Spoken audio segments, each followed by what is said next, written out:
After all these years, we're still at it. Incredible. The cold, the wet, numbness and a hunger. The road is still the road, leading to the next coast. The next cast. That is freaking cool! A string of plans and expectations, folding into the messiness of a life well lived. Gear that goes as hard as you do. Shop now. Make sure you make your way over to Yeti.com and check out all their gear. If you don't have a Yeti, I don't know what you're missing, because you want to keep your stuff cold. You want to keep it protected. Use your Yeti. Welcome, everybody, to day number 2 here at the Northern California Classic 2026 in Discovery Park in Sacramento, California. Myself, Mr. Pool Boy himself, talking about event number 3, the Mountain. And we have our athletes out there on our long event for the day. That's how we're going to start the day off. Any thoughts you have? Just general thoughts about the bike event as we before we get into what the leaderboards and standings look like coming into today. Yeah, I'm glad I'm not doing it. Do we need a long event like this? Yes, I think it's very important to test, certain long time domains. It might not be the time domain of exactly 12 minutes and 32 seconds that someone like John Wood would want to see, but I think it's a perfect event. It's cool. It's something different. We haven't seen something like this at a semifinal event, especially with that mandated 10 damper setting that they're going to have to do halfway through the event. I think that's really cool twist on the workout. And it's just going to be funny to see how these athletes right now are just pedaling, kind of settling into the workout. You already know that there's going to be a certain point, if not now already, that they're feeling a quad pump, feeling that lactic acid building up into the quads. It's just going to be so funny how some athletes are going to look like they're just hitting a brick wall once that 10 damper setting gets implemented. 18,000 meters on that Concept 2 erg bike.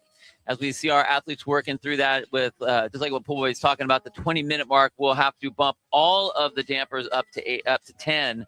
But while these athletes are going through and working into their 8 minutes of this 40-minute time cap, let's go ahead and take a look at some of our leaderboards coming into today. Well, we could talk them through is what we could do. And our overall leader coming into day number 2 is Miss Alex Gazan with 185 points. She took a third in the run event, which after talking to her coach, Justin, that was basically a damage control. And a damage control in the third place, so that's going to be a huge position for her. And then a number 2 position, another second place in the NorCal Sioux 2. Carissa Stapp, 15 points behind her, holding that number 2 spot. Lily Burkhead, 165 points. Sheesh, 5 points, that's it. I know, it's so close. And then Emily Rolfe, 156 points. And then it gets really tight. We have Sydney Smith with 155. Raquel Noel with 151, Hattie Canyon 150, Grace Lochner 149, and it really gets tight. So I think that with 3 events today, they always say Saturday is moving day. I mean, there's still a lot of points, 100 points up for grabs in totality. Well, let me ask you this: as we were talking about the ladies here. We saw the difference in the athletes between who's going to do well in the long running event, the rowing event, that long event versus something high skilled gymnastic. Are we going to see the same winners in this event here as we did in the first event yesterday? No. I think with the C2 bike, it's going to favor someone who's more of that power output, bigger body frame, someone who enjoys hurting a little bit more in a different way. This is not going to be the cardio-esque lung burner type style workout that Quad Trio was in event 1. This is definitely going to be, obviously their heart rate's going to be up a little bit, but this is going to be more so managing the uncomfortable pain of just sitting on a bike for as long as that they're going to be sitting on, and plus that really uncomfortable quad burn that they're just going to feel. You can already see some of these females kind of shifting their hips, readjusting their butt on the seat to try to get a little bit more comfortable on that bike. So it's just a matter of who is willing to endure that quad pain a bit more, which is typically going to be that bigger, a little bit more of a taller type of athlete. 11 minutes into our 40-minute time cap here is our first heat of the ladies. First heat of 2 are out there on the floor. We haven't had a chance to get announce who's out there. Why don't you go down the list and tell us who we got out there on the floor right now? All right, cool. Lane 5, my homie Shannon Crawford out of Society CrossFit. Ariel Sanders in lane 6 out of Joe CrossFit. We got Lou Knapp out of CrossFit Wingman. Savannah Averett out of CrossFit Sprague. Riley Estrada out of CrossFit Ingenuity. Can you say that? Ingenuity. Man, my Splinglish is all over the place. Madison Jefferson, no CrossFit affiliate. You need to find one near you, girl. Marika Sepala out of CrossFit Lottie. Lindsay Hoffman out of Blackfin CrossFit. Madison Drader out of Optimum Performance Training. We got Taryn Lynch out of Victory Gym. Cool name. And then we got the Nicoletta Torgiani out of the Body Blueprint. Heidi Hagen out of CrossFit Egogi. Abriana Montplaisir out of Rose City Barbell. Caitlin Sanders out of CrossFit Greater Heights. Mercedes Weinberg out of Undefeated CrossFit. And then we got Eris Prim out of Uncanny Fitness. All those ladies working their way through 12 minutes and 25 seconds or so on our clock. I think this was something that's really interesting. First of all, I have to say I appreciate it as an athlete, the fact that Ben and Blair put those athletes underneath the shade. They're in the trees underneath. The sun's off of them. It's nice and cool. Because, don't want to get too hot. Might get too hot for them out there. The sun's blaring right on us right now. It's hot. I think it feels nice. But something that I think is interesting is look at the way that they're set up. They're literally like a foot and a half from each other on either side, right in front. So you really get to see the gameplay of a lot of the athletes. Do you think that anyone, and I can't tell,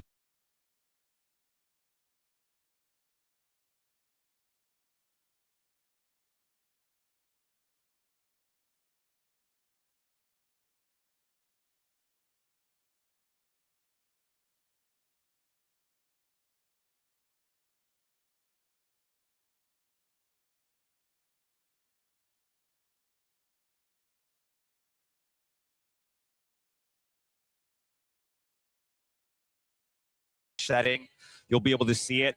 Person across, obviously you're not going to be able to see crap, but I might be blowing kisses, winking a little bit, kind of sticking my tongue out. Definitely trying my best to just have the most comfortable face. As you can see, a lot of these athletes are just shifting and swaying and getting uncomfortable. Shannon Crawford right with there, the specs. Now look at Ariel Saunders right next to her. Hand shaking, she's standing up, she's leaning down on her arms, up there, up top.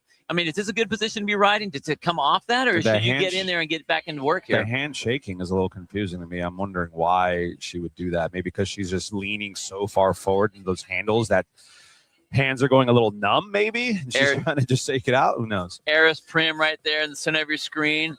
Let's talk about seat positioning. What would you have if you were a coach for one of these athletes? How would you set up their seat, either height and then back and forth on that riser? So I'll always preach, set that seat up about hip height. Me personally, I like to go maybe 1 or 2 clicks above that. Me personally, I do not do well with flushing out lactate, and I don't really manage that blood pump very well in my quads. So for me, having a bit of a straighter leg in the bottom of the extension helps me a bit more to kind of relieve that. So you're going to see most of these athletes pedaling with a bit of a straighter leg with maybe a soft bend in the knee at that bottom position, just to kind of help alleviate that.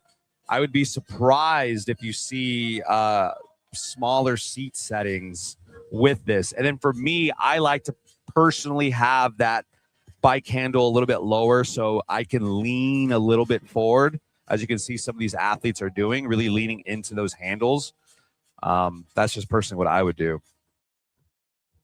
Athletes moving back and forth. I think it's so interesting to see who's going to be drinking water, who's going to be standing up and looking uncomfortable. And you did see down in the bottom right-hand corner, it's hard for us to see because we're staring right into the sun over here, but you can see basically where the athletes are compared to the other athletes. So it's very reminiscent of the marathon row at the games when you had the little boats flopping out there to see where everyone is compared to everyone else. I would say Eris is actually, look at her smile on the face. She looks the most comfortable so far out of all these athletes. A lot of these athletes are kind of coming up onto their feet, letting their hips sway a little bit more. I'm also thinking and wondering if the raising of the hips and the swinging and the little extra pump of the legs is them really trying to push this first half hard, because they know that at that halfway time point, everyone's dampers are going to get shot up. So I'm wondering if a lot of these athletes are trying to get through the first half as far as they can, knowing that, hey, at that 10 damper setting, I want to have as little meters left as possible. Well, and that's a great point. You know, you want to try and get as many of those 18,000 meters out of the way before you have to make that jump. And we are going to make that jump where all the athletes are going to be raising that dampener up to the 10 on the damper setting. And that's actually 3 minutes. So that's a great cool shot of the view right there. Yeah, Who's that up at the top? Is that Ariel Saunders? Yeah, you can see everyone's current pace. Looks like their 500-meter pace. Wow, and you can even see the meters ticking by. They're about to hit the 10,000-meter mark here. Or sorry, I should say they have, they just passed 10,000 meters. I'll tell you what, I love that shot right there. So we know that Ariel Saunders has made it past that halfway point. We have Crawford in third. Aubriana Montplaisir is right, just cresting that as well. Shannon Crawford in there as well. So that's your 1, 2, and 3. So Shannon is actually a bit of a shorter athlete. She's probably sitting somewhere around 5'4", but she's a big girl with big old Colton Mertens style legs. So she's definitely going to be able to get a lot of that body weight behind each and every pedal. So even though she's a little bit of the shorter athlete, she can get a lot of power behind that bike. We're coming up on 2 minutes left before we throw the dampener up to the setting of 10. What's it going to look like difference-wise? Oh, you're going to see people just get stuck. You're going to see the look at the tempo of the legs right now. You're going to see that kind of wind down about to half. That's going to be crazy. It's going to be crazy to visually see the difference. And you're also going to be able to see it not only in the leg cadence, but their faces. Their faces they'll be grinding their teeth. You'll be seeing a lot of athletes fluctuate on and off that seat. It's going to be very interesting. So as a coach, would you tell your athlete right now to ease up a little bit before you get into this 20-minute raise of the dampener? Are you trying to recover a little bit, or do you just hammer into it and go for it and try to recover in the first minute of the damper raise? I would say I would definitely, as a coach, have the time stopwatch in hand.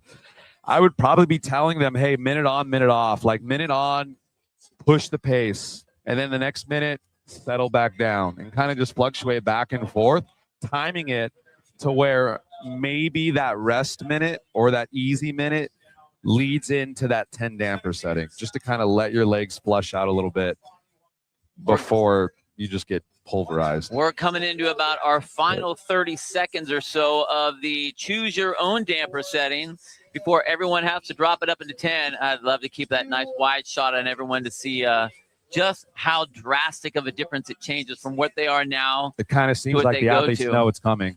It seems like they're pushing the pace a little bit more. Looks like the judges out there are ready to throw. Are they going to throw the damper? Oh, all right. They're going to throw it. Final 5 seconds, and there the damper goes. Everyone just went straight up they call it the mountain. They're going up the mountain now, Mike.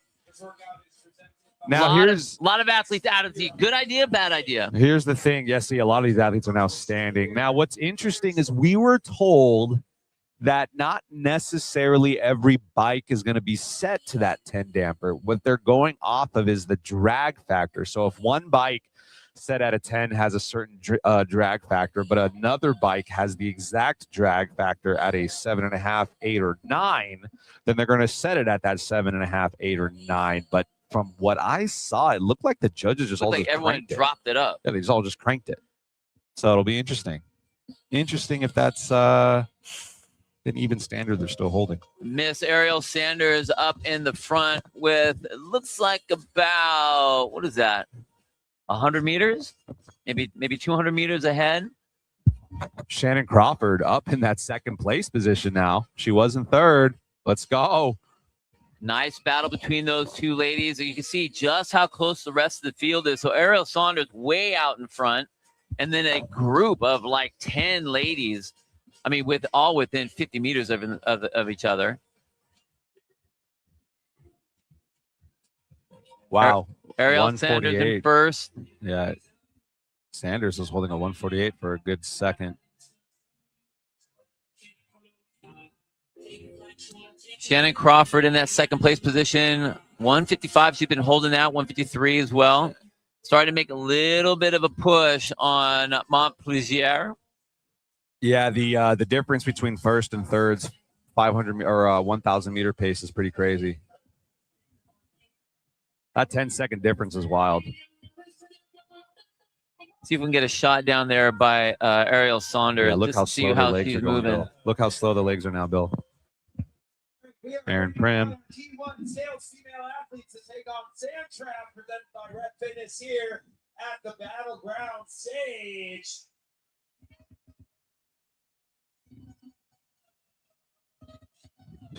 Shannon Crawford right there. She's in that second place position, up in that standing spot.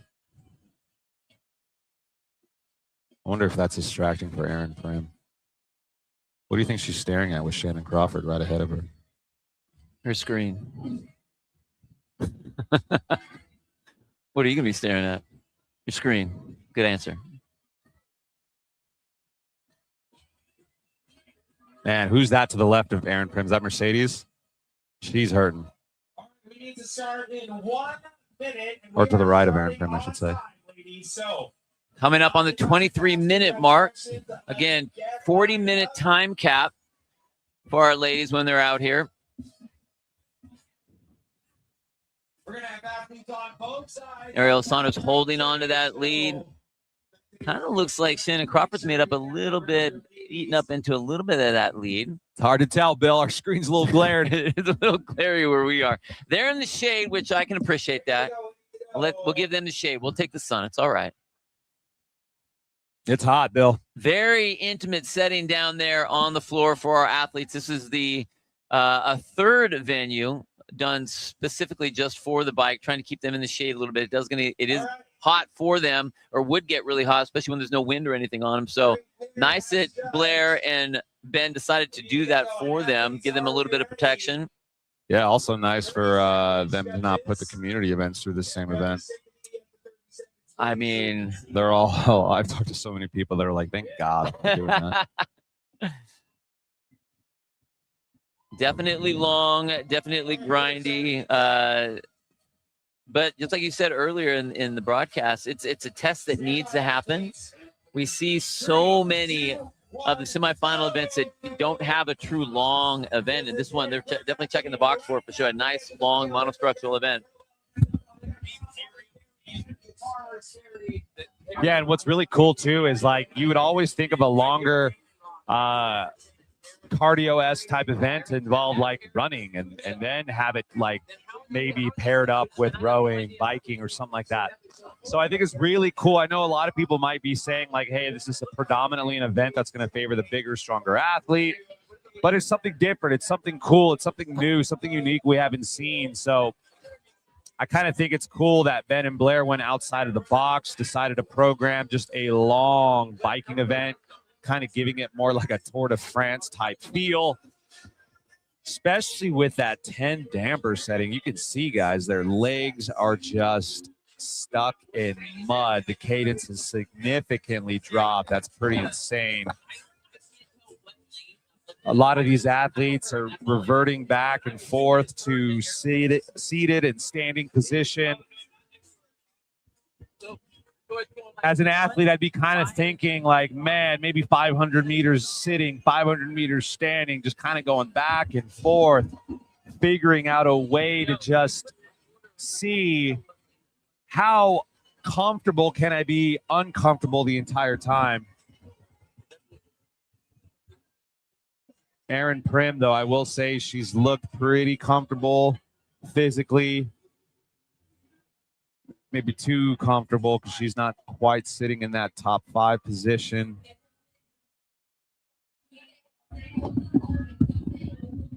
All right, so my bad. It's hard for us to tell. That is Ariel Saunders, your leader.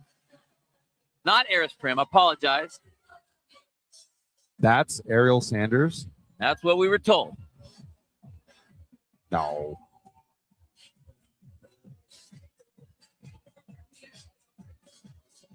Well, you said she looked the most comfortable out of everyone on the floor. Then, I mean, definitely it looks like she's going to be a lead. At least we know for sure. If that's really her, then I take back everything I was saying by her needing to push it, looking too comfortable. Because, wow, I stand corrected. Verified on the Instagram. That is Ariel Sanders. Holy moly.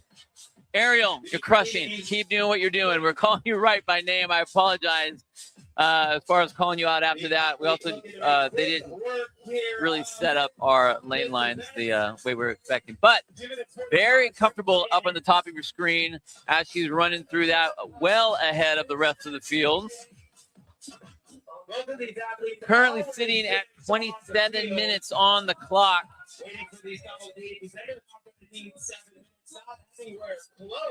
Wow, so that's cool. You have the 1 and 2 staring at each other.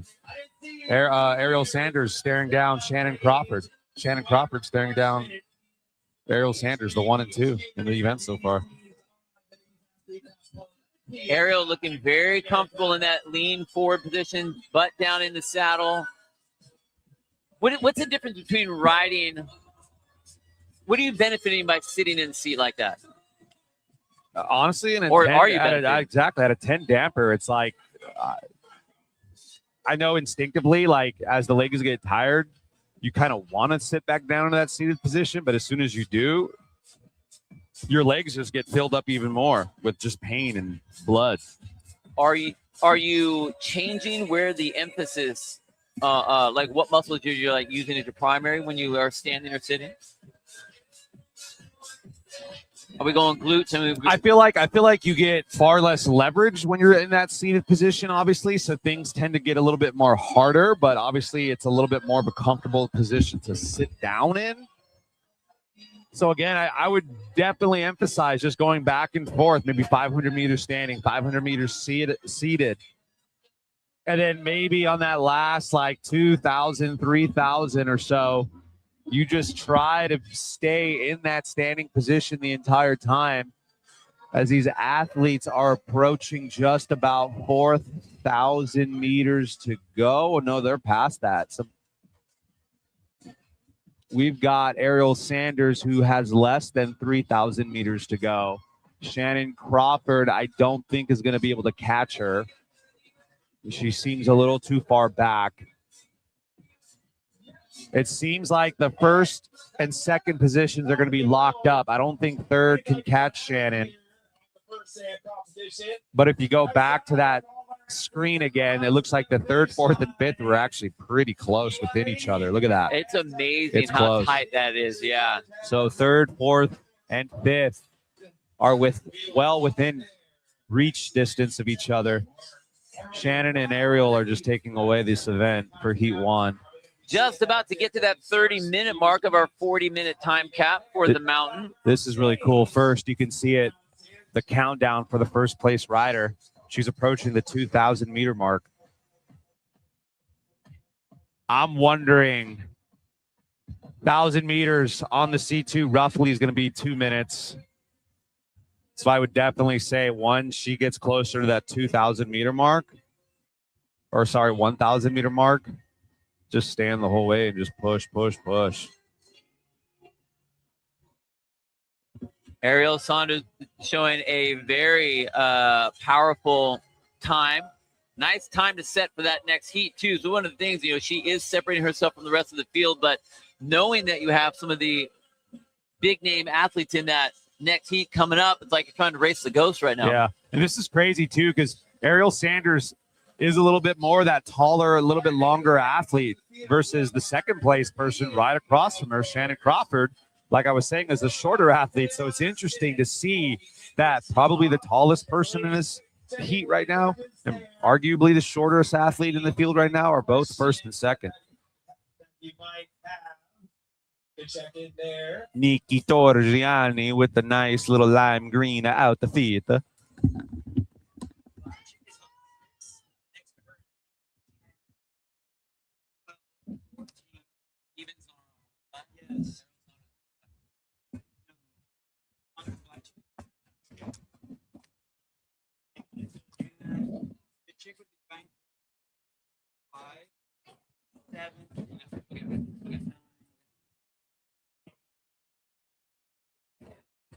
You guys heard none of that.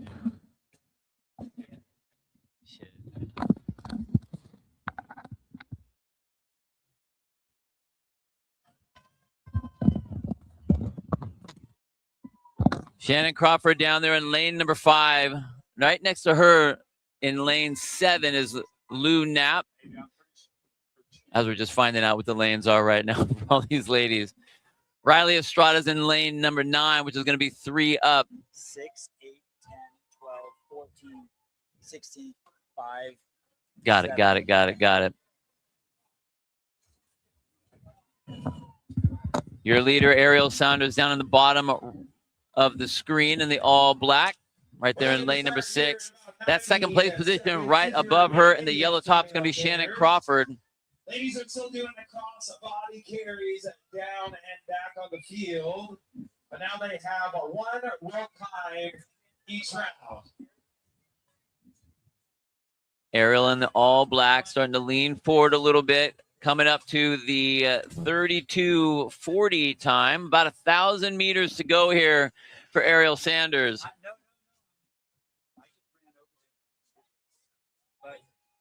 You can see she's starting to pick up that tempo just a little bit on that. We'll see. Maybe we can get a graphic shot of the overall graphic to see exactly where she is. There we go. Wow, she's really pulling ahead. Look at that split of 147. Yeah. Holy cow. He's way ahead.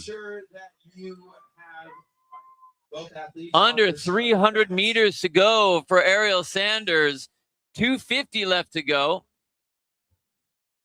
You can see the countdown clock, just over 6 minutes left. Holy cow. 100 meters to go for your leader, Ariel Sanders. All right, we've got 30 seconds. Judges, take a knee. And Ariel finishes it up. Wow. 33 unofficial. Wow. Crazy. We go at 10. Second place, Miss Shannon Crawford, trying to make it in. That Shannon right there in the yellow top. Let's go, Shannon. Standing up to see where she is. All right, just like we saw in D1 with the scale pairs, these ladies are going to make quick. Let's go, Shannon. Come on, finish it out. Shannon looks like she's below 500 meters left. Come on. Push, push, push. Come on.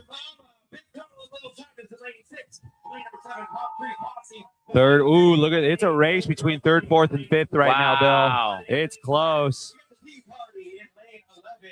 Aubriana Montplaisir still in that third place position. Shannon Crawford is done. 34:40 unofficial. Nice job, Shannon. He was pushing. Nothing like a nice little 34-minute bike. Now it's close between third, fourth, and fifth. It's going to be crazy.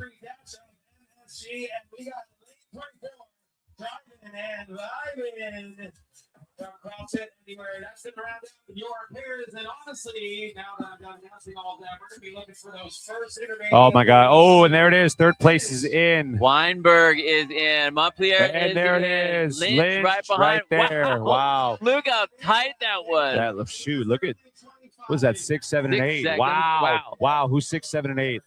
Jeez Louise. Oh, We got Mom Beer, we got Mercedes Weinberg, we Oh, got there it is. Aubriana. All in. We have- Torgiani's in. Taryn Lynch is in, and then another group of ladies all kind of coming in. Wow. Eris Prim about to finish it up. Lots of midline fatigue there on that crossbody About carry. 4 minutes left to go. So they're doing pretty good right now.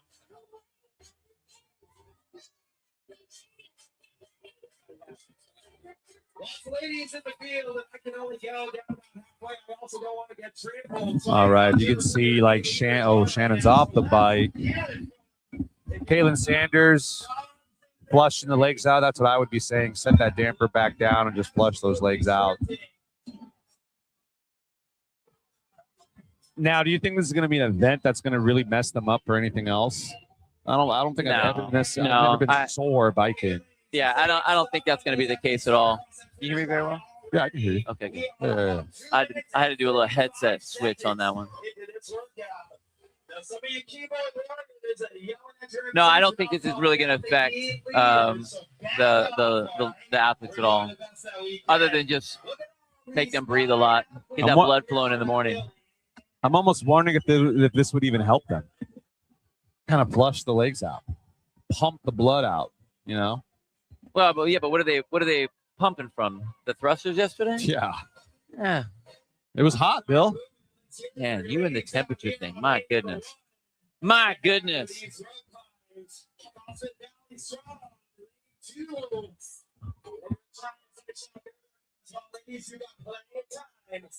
We have about 2.5 minutes left of our 40-minute time cap. A lot of these other ladies trying to finish up. You can see on the graphic down on the bottom right-hand side of your screen of the athletes that are trying to finish. And then the other athletes that are just hanging out up top trying to, now they're flushing their legs from all that heavy-duty pushing.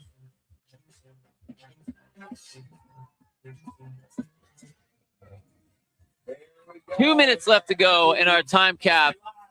And as those ladies are finishing up, we're going to have our heat winner come and join us in just a bit. No, we're so close. Real Sander.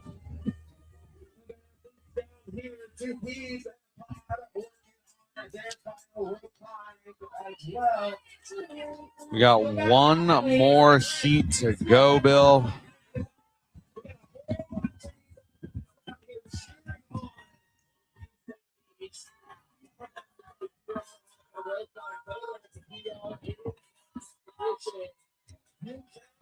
All right, and we have Mr. Taylor itself with the heat winner, Ariel Sanders.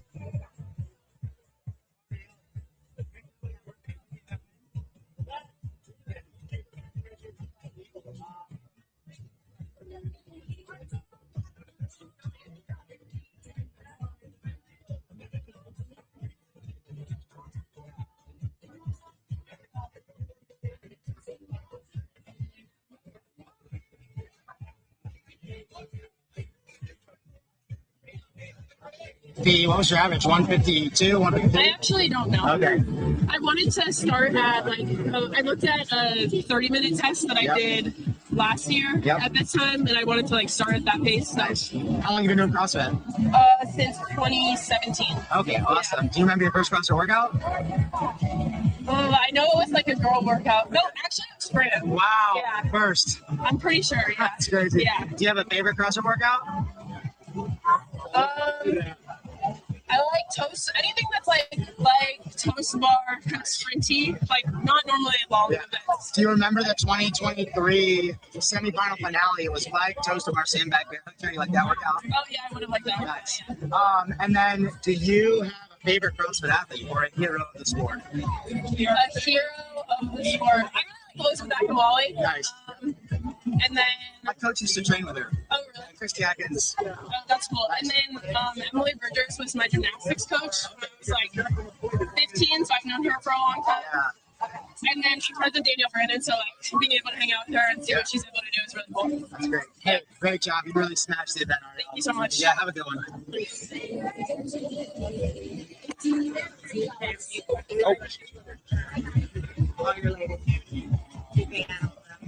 Okay.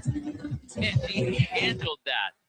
That was the long event, and she did well there. So, and man, even threw out some old school names on that too. Emily Bridgers, Yeah, Elizabeth Akinwale. awesome. That is our first heat down with our time to beat of unofficial 33. I think it was 33-33. That's some crazy numbers right there. Crazy angel numbers. As we are getting ready for our heat number 2, that we'll get started here with the ladies. We have our top dog heat that will be out here getting ready to take on the mountain, waiting for them to get on the bike there and set up their seats, make sure they get the heights right, the distances right on the gooseneck there.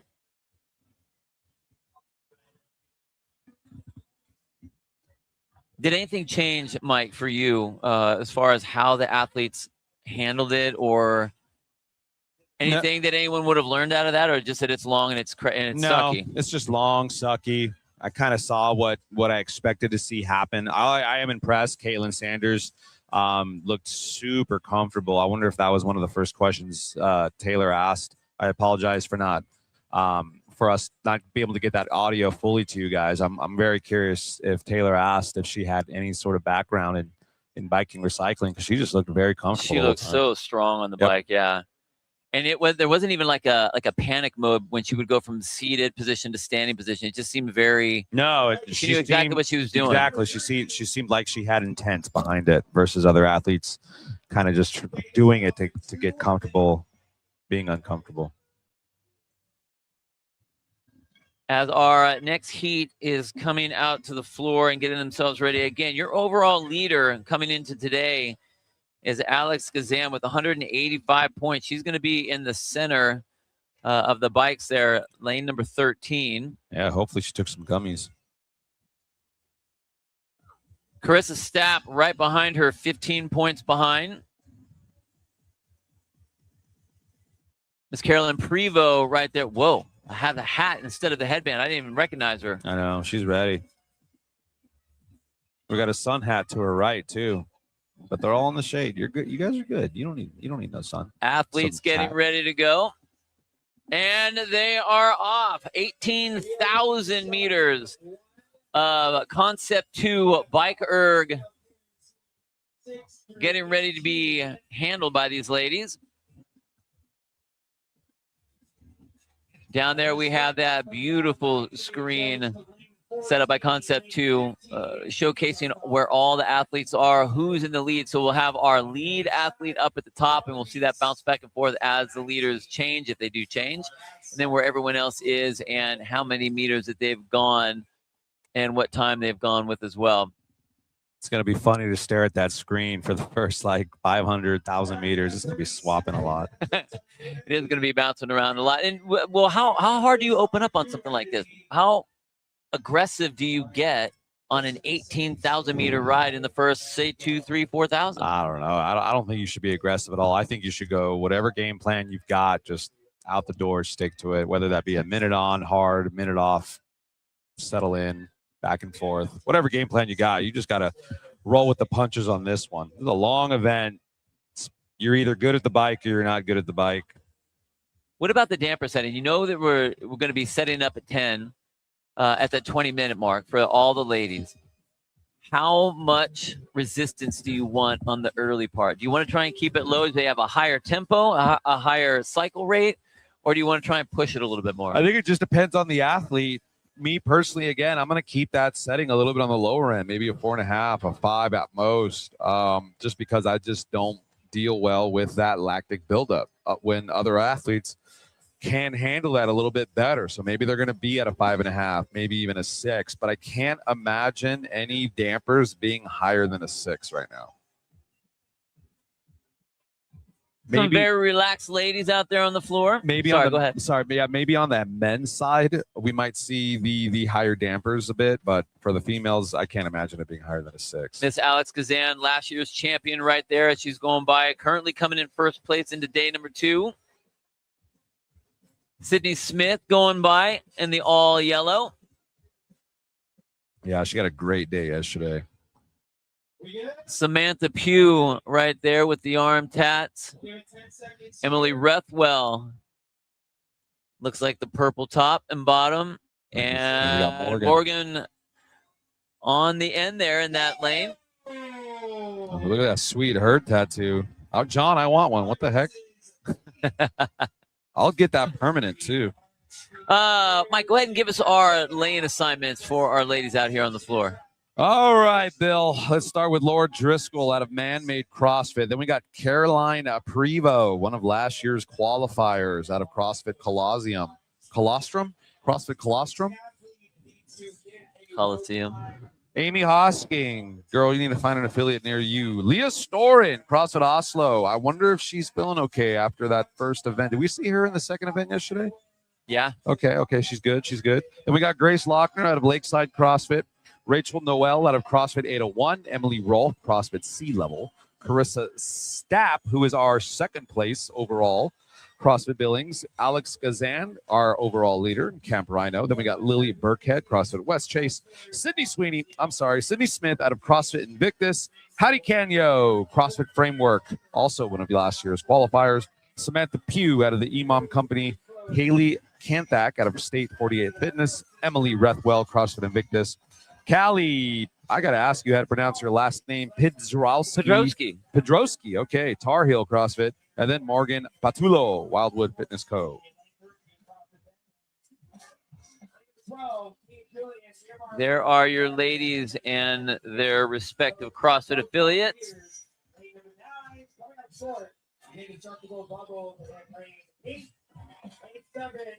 As we come up to about just over the 4-minute mark of this 40-minute time capped event, time to beat 33:30-ish. The thing I like about this event, Bill, is it's a hard event to predict. I just don't know any of these girls in terms of what they're capable of on just a straight monostructural movement, such as a bike. Yeah. I mean, it's going to showcase who spends a little bit of time. I think a lot of athletes will use it more as like an interval rather than like a long element. Yeah, interval training, or this is the most popular zone 2 type machine that athletes will hop on for 40 to an hour and a half. I think we should have thrown them on an Echo bike. That would have been gnarly.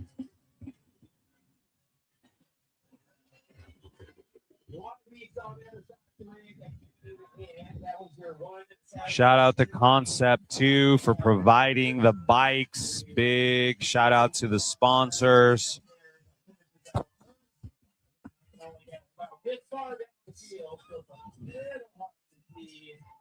You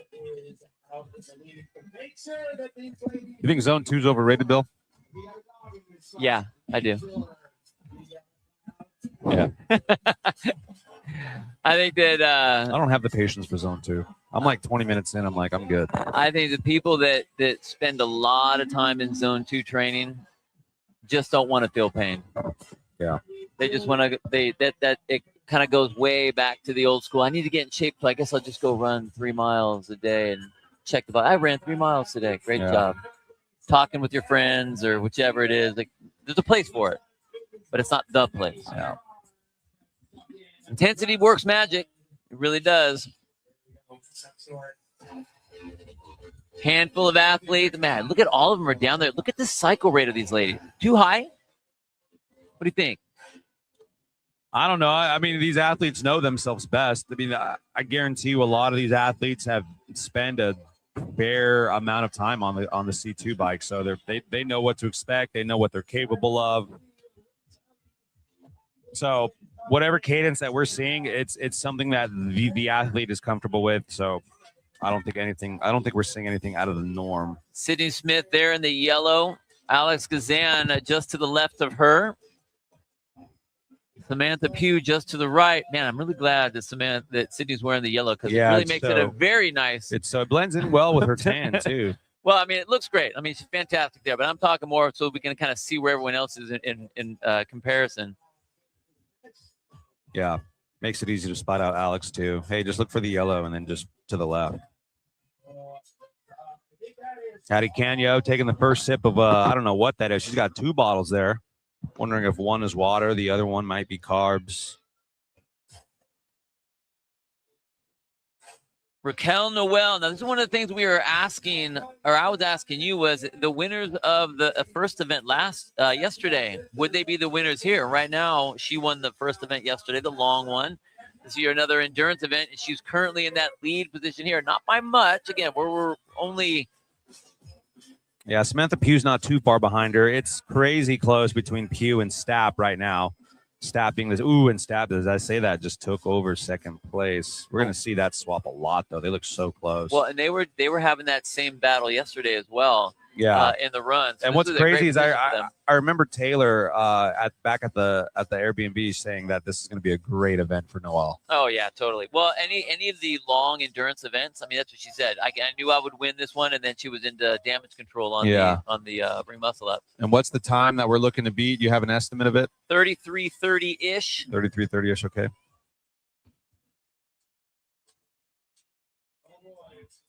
Man, we already see athletes kind of going back and forth between that standing and sitting position right next to Caroline Prevost.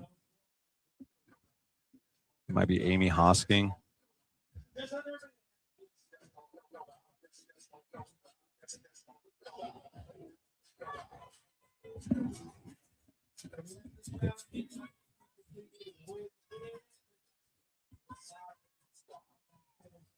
Nice little shot of the audience, some coaches, some friends, some family.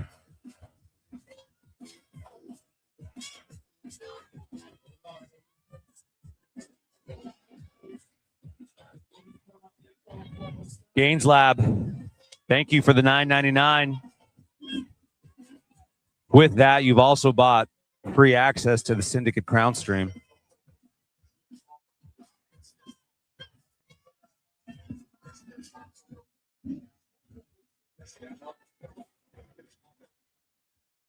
It's a great point, guys. I forgot. $1.99 if you want access to the full stream.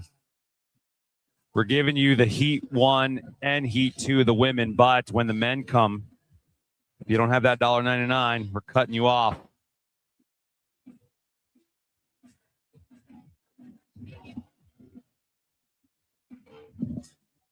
All of our ladies out there, you can see them getting in the saddle, out of the saddle. As we're getting to about the 10-minute mark, halfway through the 20-minute time frame where they can choose whatever dampener they want to use. And then the judge will be out on the floor and just jack all those up to 10 for everybody. Oh, Bill, the sun is finally out of our face. At least it's out of my face. Yeah, I don't know what you're talking about. It's directly in my face. Oh, all right. I'll lean back like you are. Nice work on that one. Okay. All right. All right.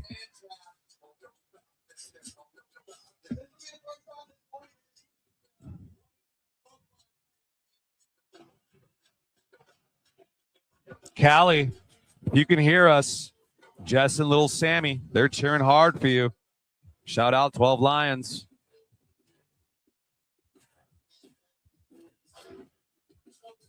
Man, a lot of these girls look comfortable. They're looking good. They're looking smooth.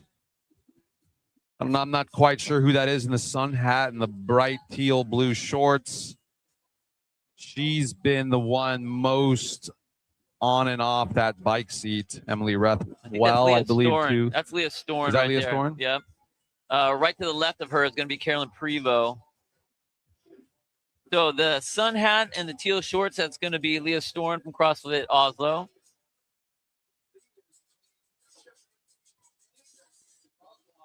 And then right next to her, very comfortable. You can see with the braids, she's got the blue top and the black shorts.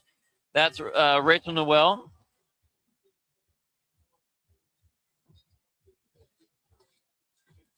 Abby, thank you. $1.99. You get access to all the men's heats. Miss Noel looks so relaxed. She looked the same relaxed yesterday with all the running and all the rowing as well.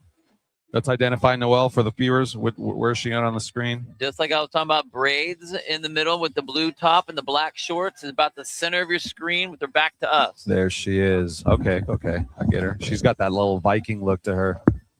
The Viking braids. Okay, see Noelle up at the top? Yeah. She's pulling away now.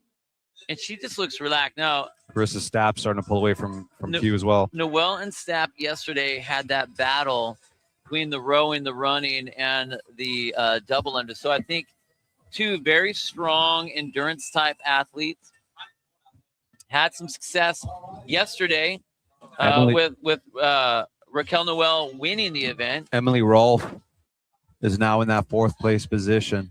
And again, another athlete who, whenever you're talking about any sort of a long endurance event, she's going to be up in the mix and she's doing what she needs to do. And she's flirting with that 3rd place. Pew's got to push it. Emily Rolfe is on her heels. Carolyn Prevost right there on the right-hand side of your screen. Where are we at, Bill, before they got to set that damper up? We got a little bit of time here. We're at the 13-minute mark. Still a lot of time. About 7 minutes or so to go. I'll ask you in about another minute. I'll tell you in about another minute. All right, so we talked about the comfort level, the visual comfort level of Ariel Saunders in the last heat. Does Raquel have that same level of just look of comfort and ease? She 100% does. Honestly, she looks not very different than Sanders looked. And that's Noelle right there with the blue top, the blonde hair, and the black shorts. Now, she is a little bit of that longer type style, taller athlete that I was describing earlier, kind of the same similar body frame as Caitlin Sanders. So it might not look like she's pedaling hard or fast, but she's able to kind of get a little bit more power and leverage out of each and every drive of that pedal. So looks can be deceiving. If you hold on to this shot right here, that's Emily Ruthwell standing up, driving with those, and then Samantha Pugh right next to her. Tell me about the tempo rates here. Do you want to go light and fast, or do you want to drive more? Like, what are you going to do to yourself there? Again, it just depends on the athlete. Someone like myself, I'm going to have to kind of push a little bit more at a lighter damper setting or a lower damper setting, versus someone who's a little bit bigger, taller, can maybe set that damper a little bit on the higher end, kind of get away with a little bit of the slower drive on the pedal, but taking advantage a little bit more of that higher power output with the damper setting being set a little bit higher. So it looks like Emily, I'm going to guess, I can't quite see where her damper's at right now, but again, she's got some long legs. She might be someone who's trying to take a little bit. Oh, she's playing back and forth. Okay, so it looks like Emily is going back and forth, standing position, setting that damper up a little bit higher, getting more of that power, that leverage into each and every pedal as she goes. And then when she's ready to sit back down, she settles that damper down as well and kind of flushes the legs. I mean, is that even worth doing? Like, what would be the purpose? Like, what are you getting out of that? You're getting, again, I think it's kind of a little bit of a race of like, hey, I want to have as little meters left remaining once we hit that 20-minute mark, because I want to do as little amount of work with that higher damper setting as possible. So it seems like she's kind of racing that a little bit, going back and forth to that higher damper setting to kind of go off of that minute on, minute off strategy I was kind of explaining earlier, just to kind of help minimize the amount of work she's going to have to do at that higher damper. Just cresting the 15-minute mark. That's about to the 16-minute mark, which means we have 4 more minutes left of our choose your own adventure damper setting before everyone goes up. Do you think that it's wise that that Emily was kind of testing that out and flirting with that, so it's not such a shock like it might be for some of the other athletes? Actually, I wasn't even necessarily thinking about that idea or strategy, but if I was someone who is, again, there's not another heat after this, but if I was the men and I was kind of peeping in to see what the women were doing and I saw that for the first time, I might be like, hey, that's actually not a bad idea for an athlete like myself to do. Emily Rolfe right there on the left-hand side of your screen, currently sitting in 3rd place position in this heat. Alex Kazan right next to her. Seema, thank you. I actually walked by a linear Project Linear booth. They got some pretty sweet clothes there, so I'm going to take that $4.99 and I might contribute it to a little spending spree there.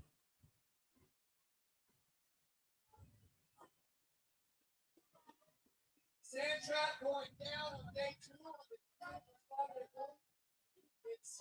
All right, is that Carissa's? That is Carissa's step, right? Right in front of us, next to Rachel. Yeah. In the orange. Yep. Last I checked, Stapp was in that second place position. Right. It's going to be a good event for her if she can hold on. Noelle on the right-hand side in the blue. And Rachel is doing her a favor. I'm not sure where Alex is in the leaderboard or on the leaderboard for the bike right now. Okay, Alex is in that 6th place position. So Rachel kind of doing Carissa some favors here. If Carissa can hold on. Yeah, Carissa about 21 meters back.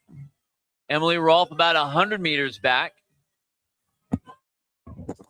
Alex Kazan, your overall leader coming into today. Looks like she's back about, what is that? Almost 500 meters or so. Kind of hanging into that position. You think Kotler would count this as a damage control event for her, just like the run, or is it a little bit different because it's the bike? I mean, she's got a 15-point lead between her and the second place position. It's a little bit different because it's a bike. Again, I'm not too familiar with Alex on how she is on just a straight C2 bike workout. She's sitting currently right now 6th in this event. We're in this heat. I'm not sure what that overall time is going to look like when everything is said and done here, but I would say she's not necessarily in a bad spot right now.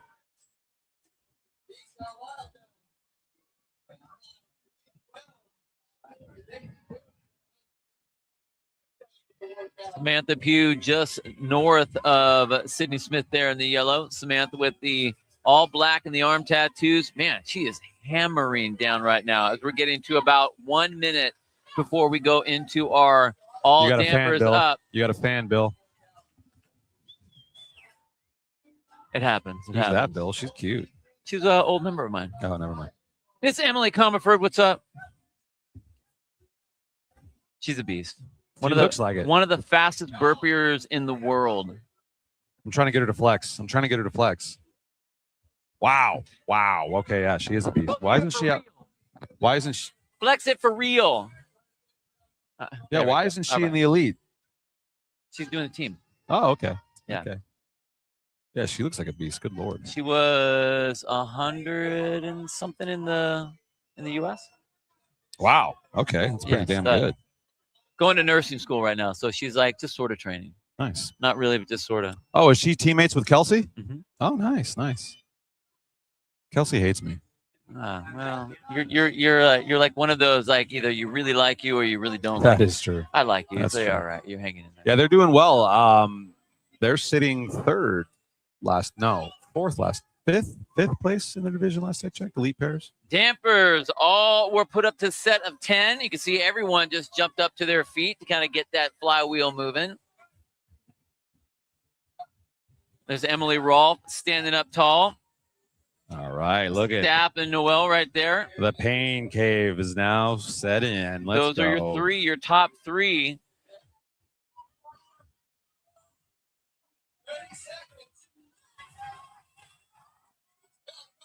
This is exactly what I was saying is going to happen. As soon as that damper goes up, everyone's butt comes up off the seat, and they're pushing. Ooh, look at that. Rachel looking over at Carissa's screen.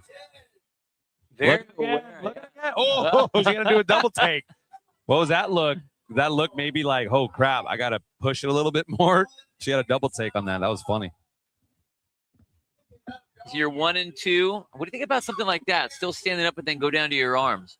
What do you think about that technique? Yeah, you got to get as much of your body weight and leverage over those handles. But again, you're holding onto that position. The triceps start to burn a little bit. So you go down to the forearms, kind of help alleviate that. Rachel looks determined to stay over that bike for a set amount of meters. It seems like. I'm curious to see if she's going to sit back down and settle in at any point. It would be a long time to stand the rest of the way.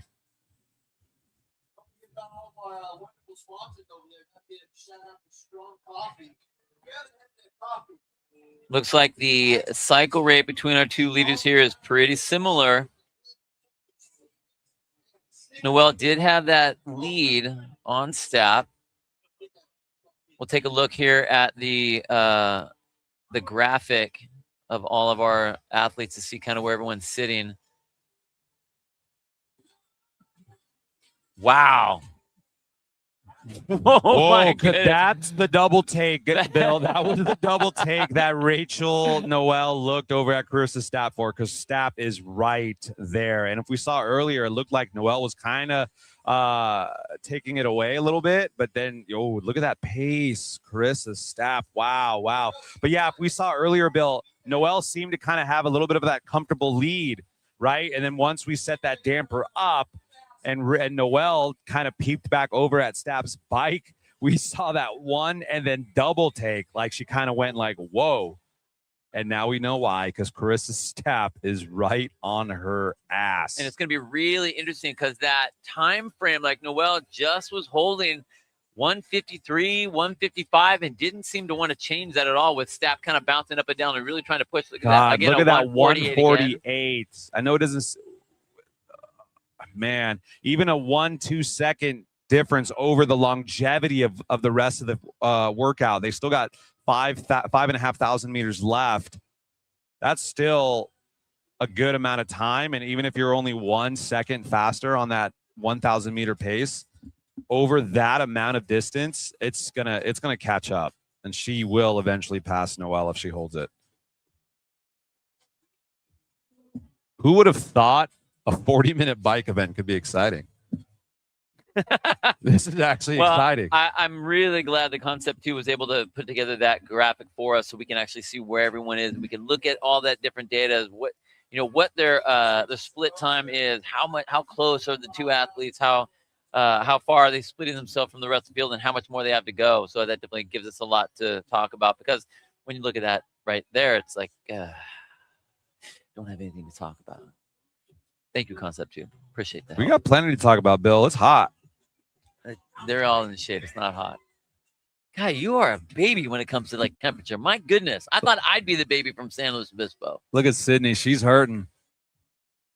She is hurting. She's trying to get comfortable the best she can, really push into those pedals. Emily Rethwell, the same. She's really hunched over those handles. Look at her trying to get as much power into each and every push. Emily Rethwell up at the very top hand right look side at the of the screen. Determination. Sorry, I don't mean to cut you off, Bill. Look at Stapp. Stapp is pushing. Stapp in the orange top or whatever color that is, just to the right. There she is right there. I think that's salmon. Sure. We can go with that. Persimmon if you want. That's fine. Sammy has a great question. Can the athletes see the info we're saying? I don't think they can see that big screen, can they? They can't see the big screen, but they can see on their screen who's right in front and who's right behind them. So on their screen, they can see that? Yeah. Wow, okay. That's what I was told. That is cool. That is cool. I wonder why Rachel did a double take. She should, if that's the case, she would have known, right? Well, maybe I don't think she can see all the information, but I think she can see where they are. So you'll have the graphic, but you don't have what's she running at? What's the pacing? Yeah, look at it. She keeps looking on over. And look at this. Look at the cycle rate of Stapp just to the left-hand side, a little bit quicker than Noel. Yeah, maybe Rachel was just kind of caught off guard by the 1,000-meter pace she was holding. Stapp took the jump. Stapp took the jump. Wow. Okay, they're at the 4,000-meter mark, about to hit the. Excuse me, Bill. I got to sneeze. That's okay. Very professional over here. Very professional. But there's your new leader. It's okay. Got to look up at the sun. Carissa Stapp. Oh, they're swapping. Noel's touched. I love that. So this is what's great. You have these two athletes, and they did the exact same thing yesterday on the run, pushing each other back and forth, back and forth. I want to know if Noel is pacing right now. Is she there? Is she sitting at that 150? I mean, look at her. Oh, man, gamemanship. Let's go. I even see Carissa's arm like, stop looking at my test. Hey, this is interesting. Stop looking at my paper. This is interesting, Bill. I wonder if Rachel's got this plan in her head where she's like, hey, it's okay if Stapp keeps passing a little bit, but I just need to stay within 50 meters. I just need to stay within 100 meters. Because once they get to that last 1,000 or so. Then who's going to throw the hammer down? Exactly. I really feel like she's been pacing. At least I hope that's what it is. Not just the concern of, what are you at now? What are you at now? But I love the fact that Stapp is covering her screen with her arm as much as she can. Yeah, if I was Stapp, I would lift my screen up towards me a bit more. I think that would make it harder for Rachel to see. Because honestly, like you wouldn't think that's much of a quote advantage or so, but I think in this case, Rachel being able to see her screen is an advantage. Over on the left-hand side of your screen, we have Emily Rolfe there in that third position, and then just above, Alex Kazan trying to hold her position, seeing where she's sitting in there. God, it's so close. They're both holding the same 1,000-meter pace, Bill. Emily Rolfe and Samantha Pugh, too. That's another exciting race right there. Bill, I know you're going to understand this reference because you're old, but I feel like I'm watching the most exciting game of Pong ever. I want to flick you in the throat so bad right now. That would have been a good one. Did they make that noise again, Bill? No, it's okay. It's all right. You can do that with Taylor later. Your leaders, Miss Rachel Noel and Carissa Stapp, running back and forth. I mean, geez, look at the pace. It's exactly the same. 150, 151, bouncing back and forth. Carissa looks determined. Again, stop looking. Good Lord. I want to see her put a hand up. And I know, like block her Carissa, like face. Heisman her ass. Come on. Again, I know you're going to know this reference, Bill, because you're old. The Three Stooges. Give her a little poke in the eye, you know? How would you know that being so young? Dude, I love the Three Stooges. You must be older than you say. You are older than me. Who's it? That's Mo, crazy. Curly, and who's the third? I don't know. The pool boy. Old man. Jeez. Our two leaders, right. Noel and Noel Stapp, was back on bumping their top. way in front of the rest of the field. Samantha Pugh and Emily Rolfe basically doing a double take, the same thing for as Noel and Stapp are doing, literally step for step all the way through. Your overall leader, Alex Kazan, sitting in 7th place. Guys, we have roughly 4 minutes before we're going to see who's going to win this. How are they on the time from Kaylin Sanders? We are at 29:25 right now, so 33:30-ish. It's going to be close. Is what we're looking at winning time so far.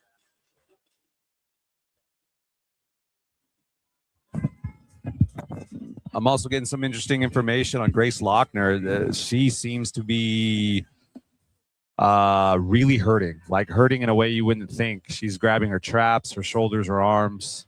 Something's going on there, cramping. Who knows?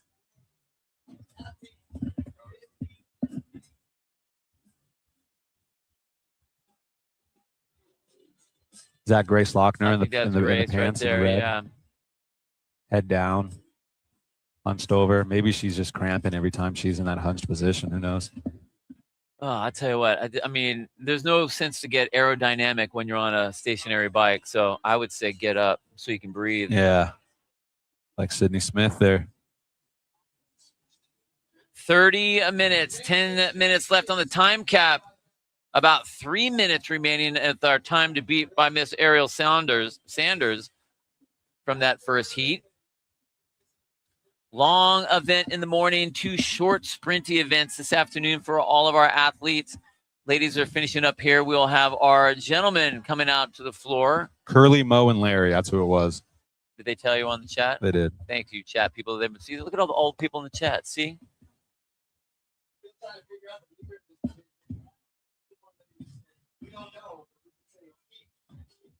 What do you think about all the athletes sitting down right now? Good thing, bad thing?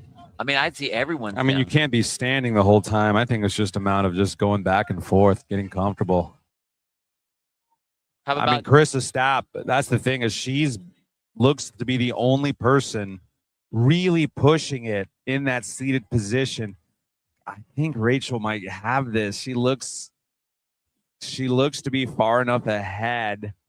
1,000 meters. We got about final 2 minutes, guys. Ooh, in 2 minutes, we're going to put us exactly at the time. We're going to see if but she is Noel... holding a sub-2 pace, though, so we could be seeing the event winner here. 145. 145. Oh, Noel 149. is picking it up as we get into that final 1,000 meters. And here's the thing, Carissa, I haven't seen Carissa peeped over once at Rachel. So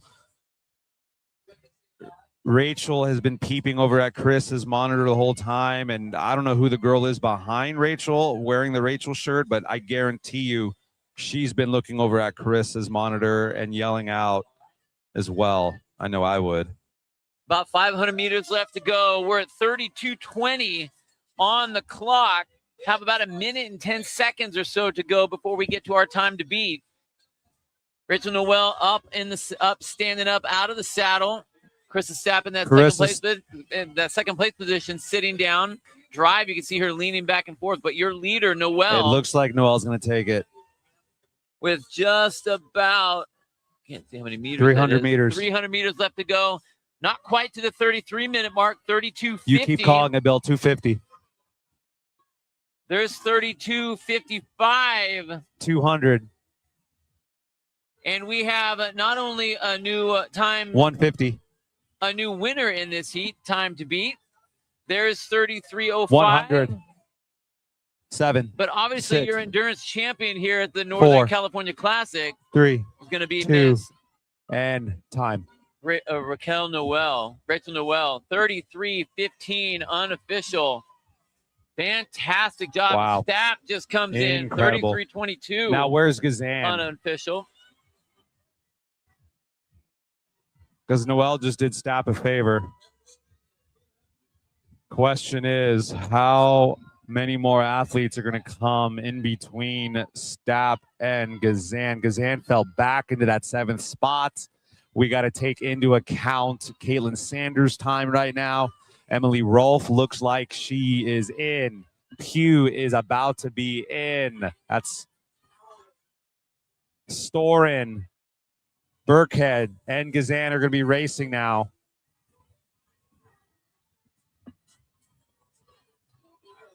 So it looks like we're going to have, what, 6 athletes? 7 athletes potentially? 7 athletes, yeah. Between Stapp and Gazan.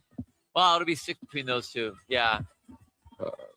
Storn is in. But I mean, Shannon Burkhead's Crawford trying to come in. Oh, you're right. Yeah, you got to You're remember right. Shannon Crawford's time. There's Gazan. Gazan is in. Gazan 7th in the heat. I think it's going to put her like around 9th. Grace overall. Lochner about to finish it up as well.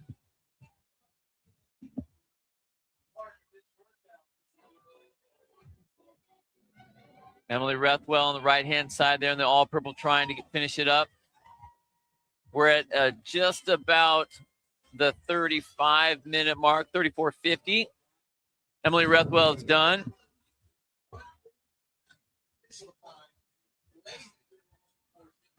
Haley Kanthak trying to come through.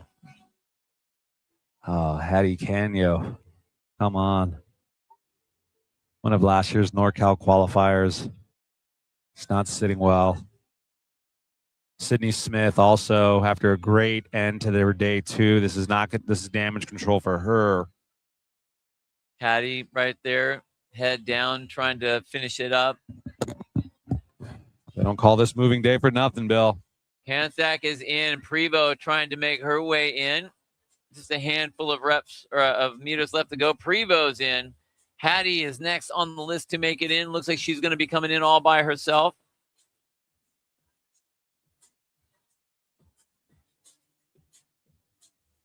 Miss Hattie Canyo comes across the finish line. Patullo is next of our ladies. It's about ready to come through. We have about 4 minutes remaining in our 40-minute time cap.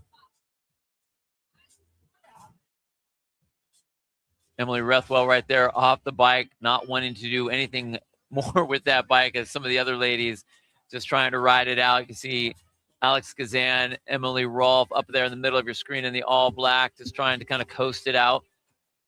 Now, these athletes have 2 more events today, right? 2 more. Wow. 2 more. We have a heavy lifting event, and then we have a sandbag rope climb event. Okay, not bad, not bad. Got some pulling to do. Watching some of the community events take on that very same event right now. Carolyn Prevost on the right-hand side of your screen there, trying to get some carbs back in her. About 4 minutes before we take on heat number your winner in this event. Second win of the weekend. Rachel Noel up at the top of the leaderboard there.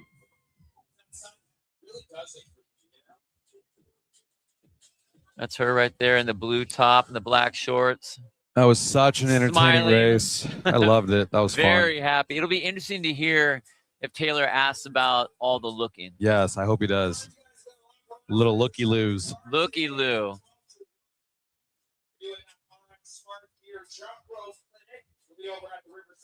Wow, those two ladies battled the whole time. Stapp right next to her, both in two events, both endurance style events. Those two ladies just went head to head. Actually kind of happy about that because it really pushed both of them. Yeah, that was Gave us some good stuff to that talk was about. such a good race. Such a good race. Hope we see something similar on the men's side. I think we will. I think the men's side is going to be really cool too. Bigger athletes, stronger, faster. I think we have all the ladies are done over there, I believe.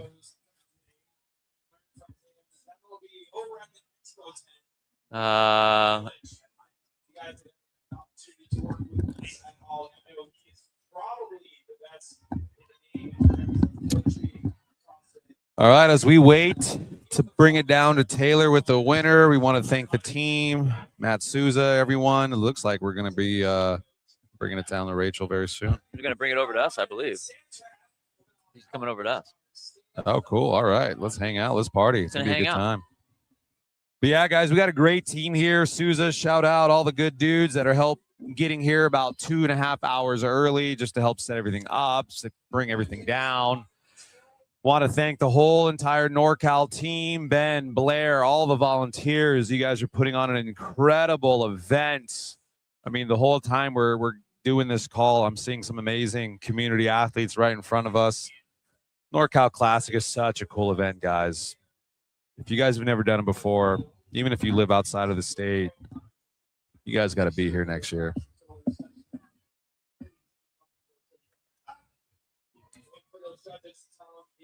Three events down. We're in the beginning of our second day. 3 days of competition for our athletes trying to get and decide who are two that we'll be sending from this semifinal event over to the There CrossFit she Games. is. Round of applause. Here we go. That is not one, not two. Actually, yes, it is two. Two event wins. There she is, ladies and gentlemen. See if we can get everyone. Are we all in here? Rachel, the Rough Rider Noel. Hold on a second. You got your headset on? Okay, you got that? Sweet. Let's go a little closer. There you go. There it is. Look at those nails, girl. Look at those nails. Freshly done. Look at that. Fire. Fire. Wow. That's cool. That is cool. So obviously you're an endurance athlete. I mean, that's what I'm picking up. Okay, when this one was announced, just like I asked on the first one, were you like, oh yeah, that one's mine? I don't think her mic's on. Do we have her? Can't Test. hear. Nope. No. Testing. Testing. That, There you go. We're out. Yeah, I was excited for that one when it was announced. I knew I could do well at it. So Nice. Yeah. All right. So we were talking the entire race. You were moving. You looked super comfortable. And then it looked like you were trying to cheat off her paper the whole time to Stapp right next to you. How? What with all the looking? What were you looking at? I was looking at her pace. I was a little ahead of her. So we got to like the middle of the race and I was like, I just have to match her pace. I don't have to like kill myself staying above her. I just have to match her because I was ahead. So I would keep checking and then match what she was hitting and then just kind of went for it at the end. At any time, do you feel like she was blocking her screen? Because you No. weren't hiding No, it. I You were was, looking like, at all- blatantly looking at it. blatantly looking, Yeah. yeah, for sure. That's interesting because I was thinking like, why isn't Carissa just covering that up? Like, why isn't she? And there was also a very clear moment where I feel like before we got to the mandatory damper tent setting, you seemed to have a little bit of a comfortable lead based on what we were seeing. Yeah. But then there was a point where you looked and then had to do a double take. Were you shocked at how much she caught up to you? Is that what it was? No, I think I just didn't see it the first time. Okay. She caught up to me a little bit when we got to the damper 10, but I was like, I know this is what I'm holding, and I was just like, she'll drop off. That was what I was telling myself, and she did, and I held it. Yeah. So It seemed like you were a little maybe caught off guard because like, wow, I did not think she yeah, would she catch was back she up was to me. going, and I was like, you know what, trust what you're doing, trust your game plan. She was fun to have next to me. That was a good race. Yeah, Well, nice. you got it was good that you had her there. It was also good that you had her right next to you yesterday too. I think that Yes. that got a little push out of you. How much? Obviously, I think a lot of endurance athletes will do a lot of running. They'll do the classic kind of machines and stuff like that. How much just bike work do you do? Because usually when people put bike work in there, we have Mr. Adrian Conway back here behind us. He's kind of snuck in there. He's right over there, right there. Oh, hey. Usually you'll see bike work like that more than interval style Yeah. rather than a long. How much long bike work do you do? We'll get to you in a second about that. Thursdays is just active recovery. Just usually do like a hour-long like zone 2 bike. Yeah. So I knew my pace for that, and I was like, it's just gonna be. I know I can hold faster than that. So. Okay, so we knew endurance race, damage control. Yeah. Endurance race. Where are we now? Damage control? I hope not. Okay. Let's go. All right. Let's Well, then go. I'll defer back to coach back here. Endurance race win, damage control. Endurance race win, damage control. No, not at all. Not on the next one. No, we're here to play on the next one for sure. It's going to Okay. be a good one. Look, the beauty, I think Rachel alluded to this yesterday. The beauty of coming here to compete is that the unknown and unknowable aspect of it. We love a great rope climb. Yeah. This throws a little bit of a wrench in it. So good thing she's an athlete and she's adaptable. So she's going to learn on the fly, and we'll figure out this redirection below that line. As far as coaching goes, whenever you have an athlete that you're trying to prep for, and especially when you come here, you don't know what you're going to get. Ben and Blair always throw some weird little twist in there. How do you prepare an athlete for that? Do you try to come up with some weird stuff, or do you just try to hold and build on the things that you have, like whether it's capacity, whether it's whatever? I mean, you know how old I am, Bill. I'm 40. I've been in this game since 2010. Man, I remember. See, did that age you when I was like saying 40? Yeah. Listen, here's why I say that though, bro. I've been around the space long enough to be like, we do CrossFit. We do CrossFit, and so we try to expose her to some stuff that we're familiar with and build up things that we know she's going to need to improve on in the online process to end up in a place like this. But equally, we like to play and have fun and explore and do the different things that we know these guys like to create, which is the OG style of the training to me. When you were picking which event she should be doing when she got up to the semifinal event, was it picked based on, oh, I really want to go to that one, or I'm a more athletic athlete, I want to go and do that? Or did she say, I'm doing this one? I'll let Rachel take that one. They have their own online qualifier. Yeah. And it was a good movements for me. There's some movements that take me right out. So when I saw the online qualifier, I was like, yeah, for sure we're getting a spot at a semifinal. And then it was nice because no matter what came out, like I was just chilling. I could just train and get ready for this. Yeah. And then last one for you, Adrian. I think it's something that's lacking a lot, honestly, in the space, but the difference between fitness and athleticism. How important is it to be a real athlete as far as getting that athlete to the games? I think it's really important. I think, when we get outside and we get to travel through distances and the competition floor is more than a 30 by 30 square, like athleticism will get inevitably tested, right? Whether you're carrying sandbags, redirecting yourself on a rope. I think there's a lot of chatter about like broad jumps and all these different things that people feel like need to be tested. And I don't know that linearly they have to come up all the time for us to end up with great athletes at the CrossFit Games, but I just love what we got going on here. It's an old school vibe fitness festival. I wish more semis would come outside and let the place get packed and do the thing just like this. Yeah. But yeah, to answer your question, Bill, I think athleticism is a big part of it. And I think Rachel's got a great athletic background and she's really good at adapting on the fly. And the most impressive part, which she's flexed on both these long, arduous workouts, is her mindset. Well, she's got a lot of smiles, that's for sure. She said she's here to win, so I like that. We And asked that. fiery nails. That's what we asked yesterday. Should So we show the nails? Yeah, Can I show see the them? nails on the screen. Shout out Look to at my that. nail girl, Tennessee. Jeez. Her name is Tennessee? Mhm. Wow. Is she the only 10 that you see? Yes. Nice. Yeah. Nice job. Congratulations, great job. Thank Good to see you, you. dude. Hey, great to see you guys too. Congratulations with the rest of the weekend. Okay. Thank you. Yeah, hopefully we'll be back for another interview. Hopefully. Fingers crossed. Keep going. Our ladies are done. We're getting ready for our gentlemen. to get started with their long bike ride event known as the Mountain. Are we on time over there? Have they started? So just a quick update. The men started, and then there was some sort of issue, and they stopped everybody, and then got them off their bikes, and now they're recalibrating and resetting everything, and they're going to restart here. Well, they just knew that I didn't have my stopwatch set yet, so that's why they were setting it up. So I appreciate you guys starting over again. Yeah, so they're just resetting right now. The guys are standing there. They were about, I had my clock running. They were about 2 minutes into the event or so once they stopped everybody. So it's a warm up. Just a warm up. Yeah, exactly. But as soon as we get back, right now we're going to take you to outer space, actually. And there we are. That is the view from the moon, ladies and gentlemen, Artemis 4. We are up and live. This is actually me broadcasting from a hot air balloon. This was the only way we could get internet here at NorCal Classic. I am risking life and limb, terrified of heights, but I am here for you, chat, and the viewers watching. I hope Grandma and Grandma got to see you bike it out. I hope you guys are enjoying the stream. I apologize for all the hiccups.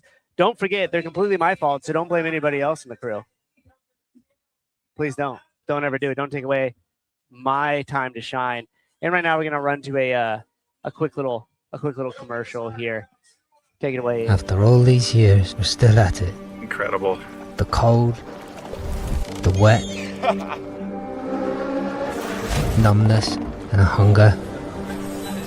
The road is still the road, leading to the next coast. The next cast. That is freaking cool. A string of plans and expectations, folding into the messiness of a life well lived.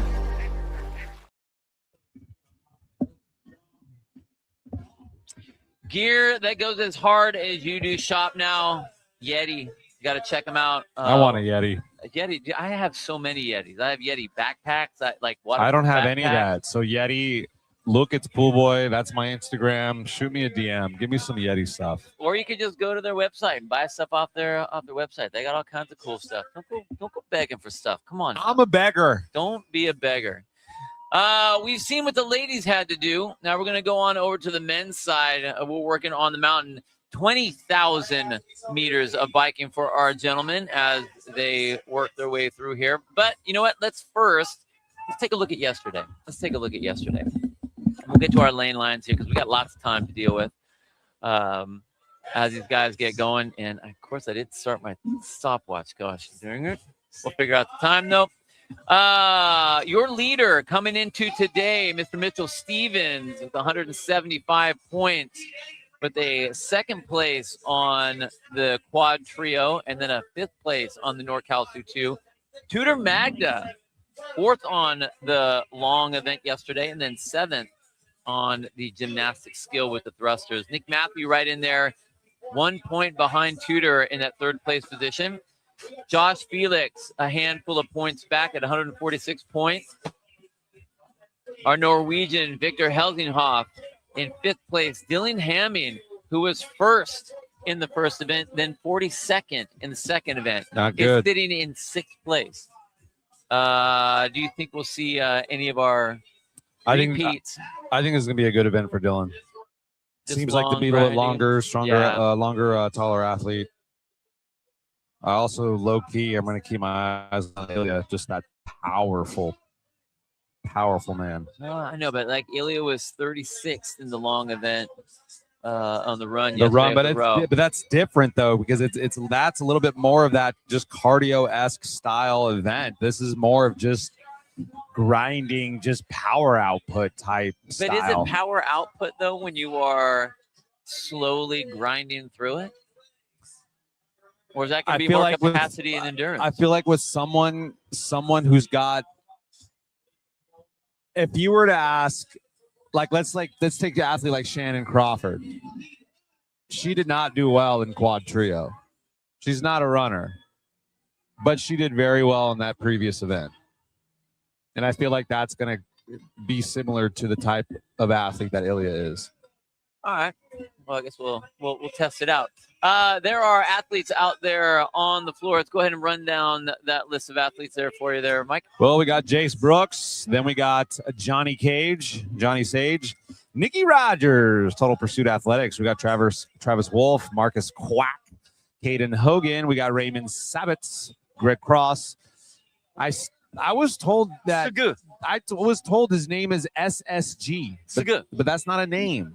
Suga. So I'm just going to go with Suga Kim. And then Hunter Robbins Gibbons.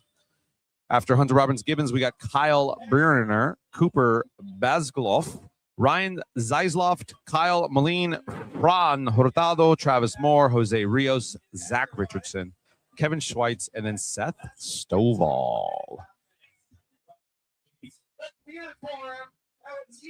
And if you're looking across the floor, we have our odd number athletes are facing us.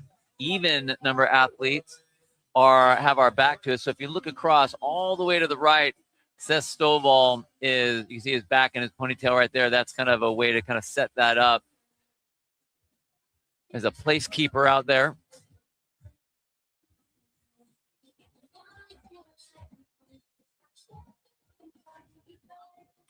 Gonna see the leaders in a moment once we start seeing the distance kind of pace out. There we go. Hurtado and Moore. Moore's got a little track record of just always being in that top two for like the first bit, and then hopefully we don't see Moore drop to 16th halfway through this. Yeah, he's got to be able to hold on to that pace. He likes to come out hot. Likes to come out Man, hot. look at how fast the screen's moving compared to what the women were. Look at those paces. 143, 144. Well, These okay. But do we really trust that 143 by Travis? Because we saw him how fast he ran yesterday. Yeah, I don't trust it at all. For half of that. I don't. We will see the athletes all being bumped up to the damper set of 10 at the 20-minute mark for them as well. So that is also out there to be had. 5 minutes into our 40-minute time cap. Man, these are some wicked paces. I'm going to be so excited to see what these guys are holding once that 20-minute mark hits. Seth Stovall right there on the left-hand side of your screen. Now, as an athlete, Seth, I'd be pissed, man. Look at that. Sun's glaring down on me, and I'm staring straight at shade and cool and just chilling. All right, that's fair. That's fair. What's that going to do for him or against him? It's going to get him a sunburn. That's what's going to get him.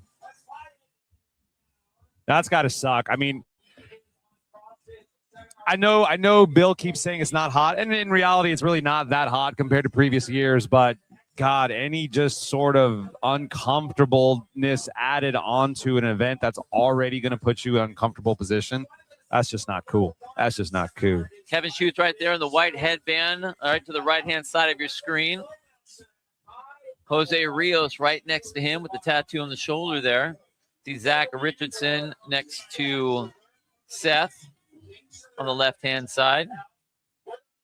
And then Travis in those bright pink shoes. All right, that's going to be perfect. We'll be able to watch him the whole time.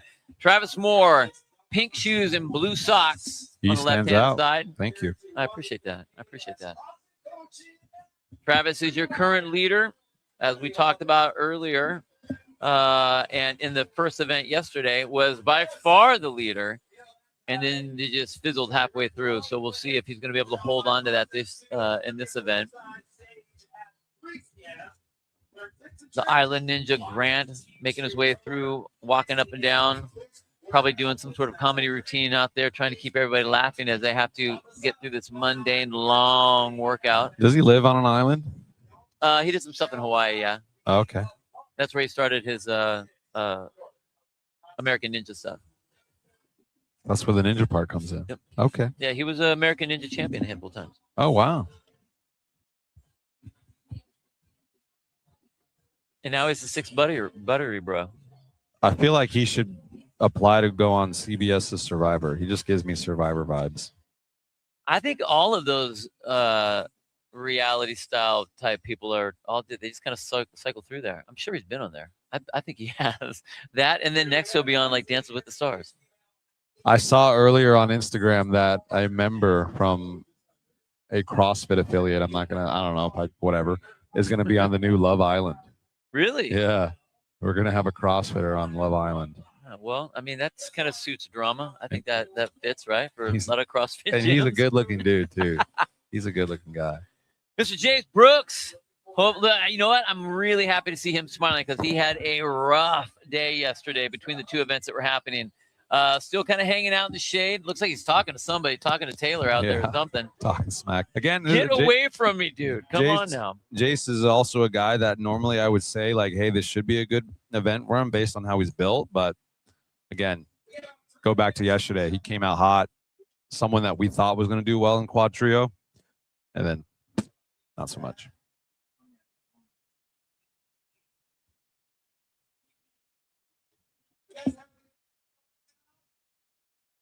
It's that in the middle peeping over in those shoes. Hardcore mustache, looking good. A little bit of adjusting. What do you think about adjusting your damper as you're working up and down the first 20 minutes? Yeah, I mean, we saw Emily Rethwell play with that, right? She kind of was going back and forth between the high damper, low damper. She would sit up, sit back down. I think that's a pretty good strategy. It might be something I would play around with after seeing that.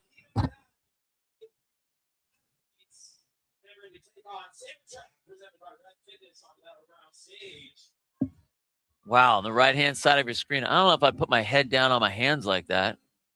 I mean, I'm all for like when you're on the machine, just kind of go away for a while, but I can't see how you can breathe at all in that position. Yeah, but again, I mean, with something like a bike event, breathing isn't necessarily going to be the issue. I mean, C2 bike, yeah, sure, your heart rate is going to get up, but man, all your focus is just going to be on the quad pump.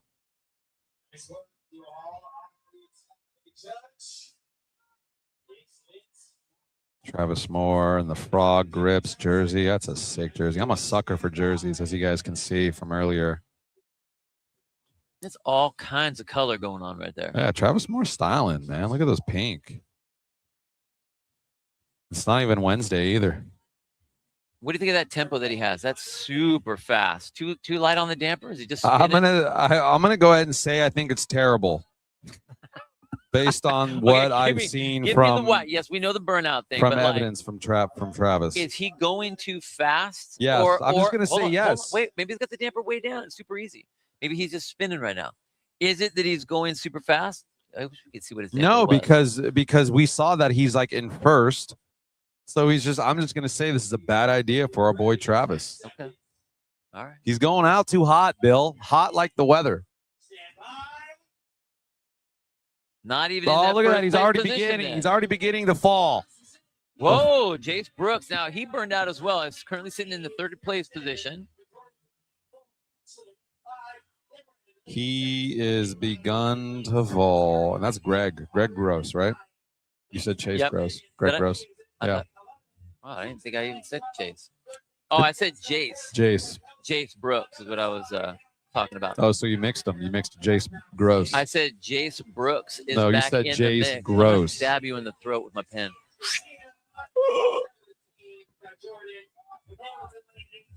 Mr. Greg Gross taking it away. Is our leader in lane number 10.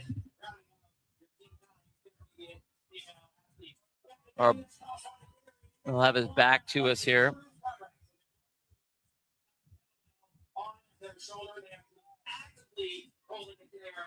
Oh, we got an athlete talking to someone in the back. No, okay. Greg's got the blue T-shirt and the white baseball cap on the left-hand side of your screen there.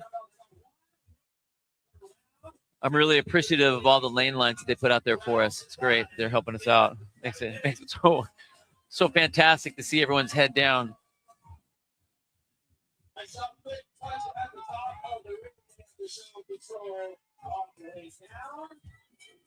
There's Jace on the left-hand side of your screen. Now he looks like he's getting after it. Okay, now again, look at his leg. Now we talked about seat height. Yep. Is he too low? Or do you think that's okay for him? I mean, he's got the big old leg, but he's got a lot of length. Should he be up a little higher? He's firing himself up. He looks, for sure. Yeah, I mean, normally I would say you're right, Bill. I'd probably set it a little higher, probably a little bit too bend in the knee. in that bottom position, emphasizing a little bit more of that quad.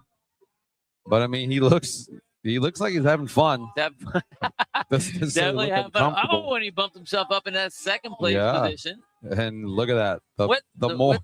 more Travis. meltdown. Travis the meltdown more. Is that are you taking off, Bozzy? Bozzy's taking off. All right. Hi bye. Hi Boz. and bye. Bye, Boz. Future Sentinel athlete right there, Adrian Bosman. Got about 6.5 minutes left. Travis the Meltdown Moore. That's going to be your new nickname the rest of the weekend. That is your new nickname. Crazy. I'm going to have a talk with your coaches. What the hell, Travis? You need to stop, dude. You need to chill.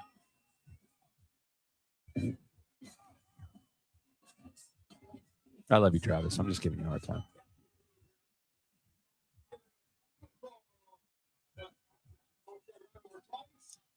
Any idea quite where we're at on that 20-minute mark, Bill? Yeah, we got about 4 minutes. No, about 5 minutes left or so before we make that jump.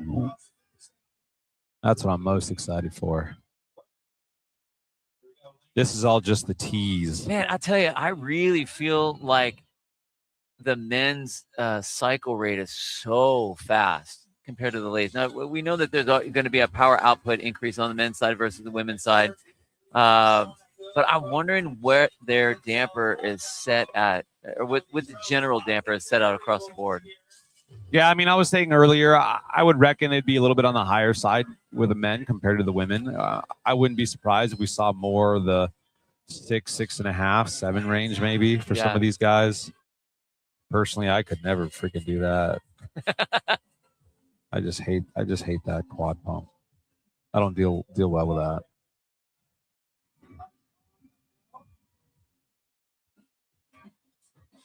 Going for style points with that backwards hat, maybe keeping the sweat out of his eyes a little bit. Wow, look at the 139 a little bit. Another jump by, is that Schwartz? Schwartz. Kevin Schwartz. Just edges out Mr. Gross himself. Coda CrossFit Iron View. Jace Brooks hanging in there still. Ooh, but he's just going to get jumped by Moline. Ooh, they're going. They're playing little do-si-do. Little musical chairs back and forth. Kyle Moline, Jace Brooks, and Travis Moore. We'll see if Travis can kind of hold in there. Still sitting in that top 5 position in that group with Jace and Kyle.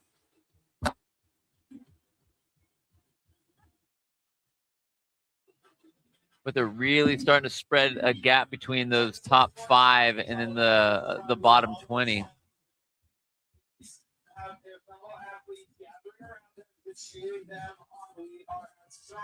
Yeah, these guys are really pushing it. I think it looks like the time is getting closer to that 20-minute mark, and these athletes are just trying to get as much in before as they can. Because these guys are really pushing the pace. Yeah. None of them seem to really be just settling in. Even Meltdown Moore over there still looks like he's pushing it.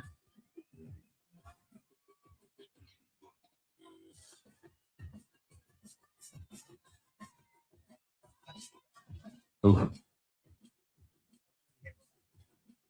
While we're watching the men, I'm just watching a girl fall from the rope. No, that's not good. You don't want to watch cool. that. She's chill though. She's chill. The way to be successful on ropes, especially if they're not like the ones you're used to training on, is you gotta clamp your feet. It is a sandwich. Great little down the field shots. You gotta get a tight clamp of that rope in your feet. If you're just doing little Man, if I was Seth, I would have just asked, can I get in that shady bike? All right, we have about 2 minutes and 45 seconds before we make the jump. Kevin Schutz right there with the headband is your leader.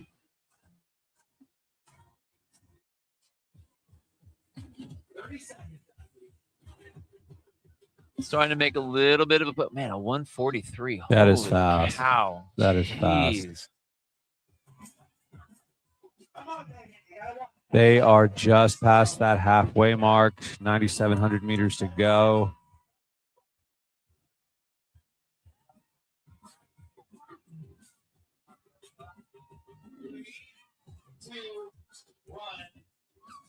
2 minutes left to go before we make that jump to the 10 on the damper all the way across.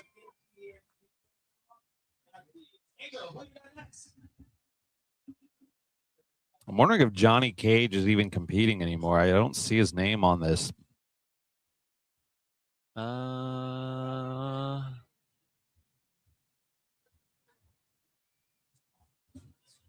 You see Nikki out there? Yeah, he's hard to miss. He's the blonde. No, well, yeah, he does have blonde hair, but No, that's not him. yeah, Nicky Rogers is also supposed to be in this heat.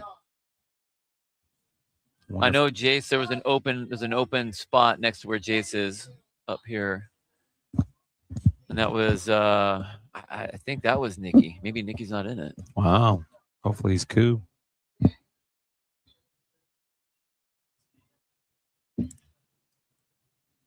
Waiting for our judges to come out to the center of the lane there, and then they'll grab those dampers and raise them up for everybody, which will be great because then I can actually get my stopwatch set for them.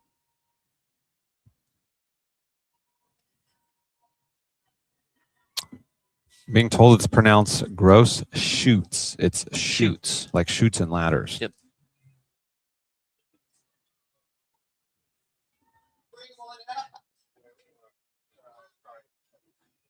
And our judges are making their way out as they take the position, grabbing all the different dampers. Kevin shoots. Shoots.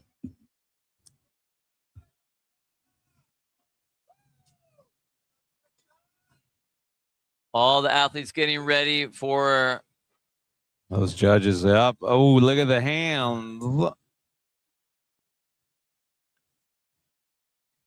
And we'll see what sort of pace, how it drops as that damper gets shoved There up. it is. There it is right there. We have 20 minutes down, 20 minutes to go for all of our athletes, and everyone immediately stands up to keep that flywheel moving. Kevin shoots right there, your leader on the right-hand side with the headband, right in front of Seth Stovall right there on the left-hand side with the ponytail. Looking just jacked. Jeez, oh man. Seth? Yeah. Yeah, that's wicked. He's going to be burnt too after this. Man, these athletes are pedaling through that high damper. Again, I'm super curious if everyone is just at that 10 because I was told we were going off a drag factor. Too much math.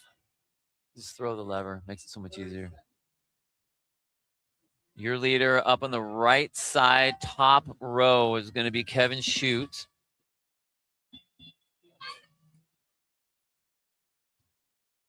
Just for visual sake, you can see Travis Moore. He's got the 25 on his back.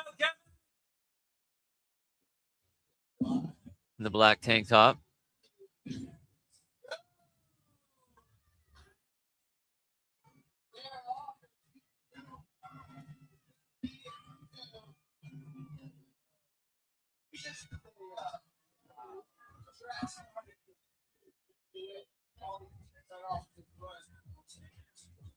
There, oh, that's a great shot. Okay. That one clearly up there at 10. At the 10.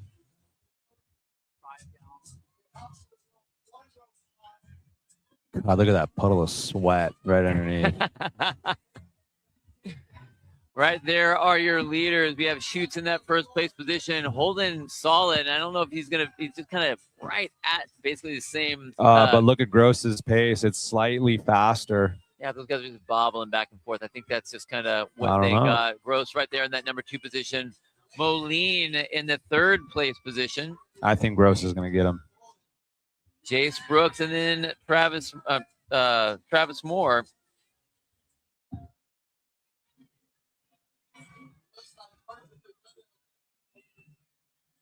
Pretty impressed right now with Jace Brooks and Travis Moore. We saw those guys, both of them burned out hard yesterday on the long endurance event with the run. Both holding on tight and sticking in there pretty well so far. 20 minutes in.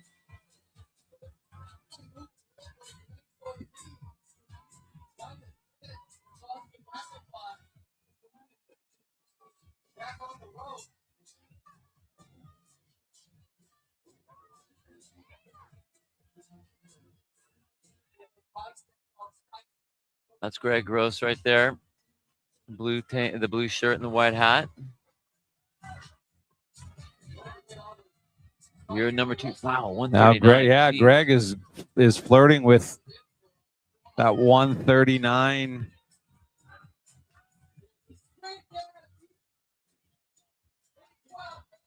It's close, but I don't know if his pace is slightly fast enough to catch Kevin.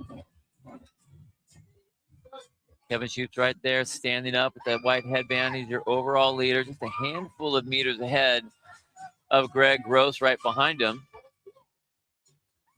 Standing up out of the saddle, settling back in the saddle, trying to distribute that weight back and forth a little bit.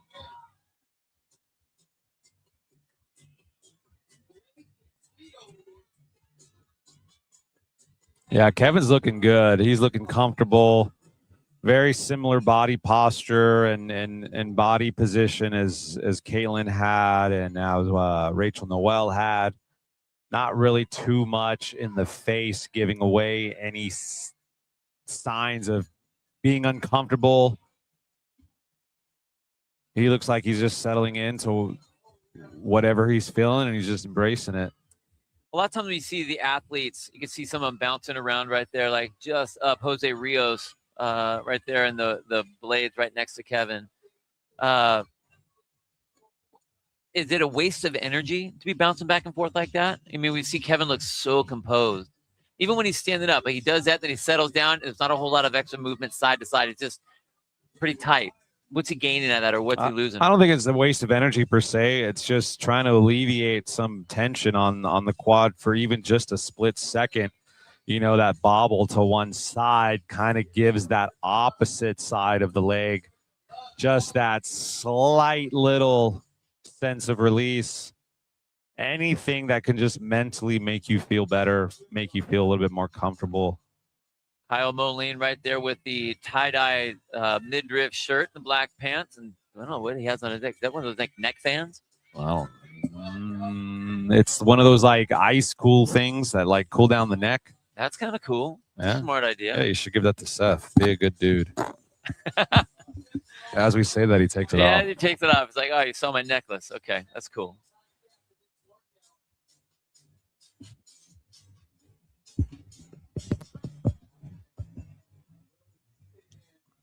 Ow. 14 minutes left to go on our time cap, 40-minute time cap.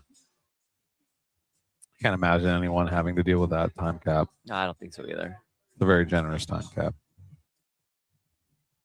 Oh, Gross is caught up. Gross has caught up. And here's the thing, is they're on opposite ends of the field, right? So it's not like Kevin can see like we were seeing in the earlier heat with Stapp and Noel. Right. About 4,500 meters left. So this is still plenty of room for Gross to hold that slightly faster pace, although he's fallen off a little bit. Can he? Yep, now he's back where he needs to be.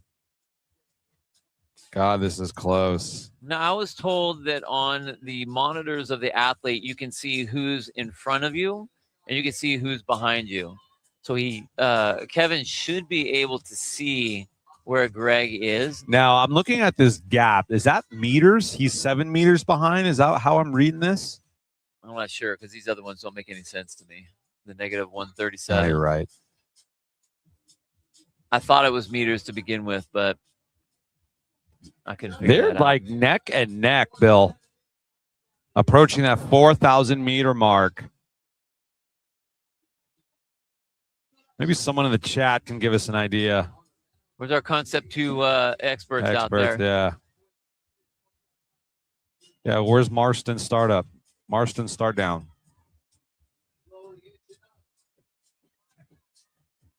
Maybe it is ahead of the person that's in front of you. So if you look at the 133, that's a big distance there, and then Yeah, one. you're Maybe right. that's what it is. Maybe that's so what it it's is. how far they are behind. So It could be 5 meters behind. Gross hops up into that lead position with shoots only about, if we're reading it right, 4 meters behind him. Wow. Seth Stovall right there. Yeah, everyone's saying it's the meters to the person next- right ahead of them. Yes, Bill, you are correct. Wow. Okay. Thank you in the crowd. That's cool. Also, someone's asking to explain the right side moving ticker. That's just The right side That- moving ticker. that's just the athlete moving on the screen. So on that graphic, it shows the athletes and how far they are ahead of everyone. It shows how many meters they have left, and it shows how much time they have left in the 40-minute time cap. So that's what we're looking at. Yeah, so Gross has now taken the lead. I said it was possible. There he is. We're approaching the 3,200 meter mark. So you guys can see that gap position. Schultz is now 13, 14 meters behind Gross. There's their current 1,000 meter pace. And then that moving ticker on the right is just visually the athletes moving. You can see we're now under 3,000 meters. And the gap between Gross and Schutz is slowly increasing.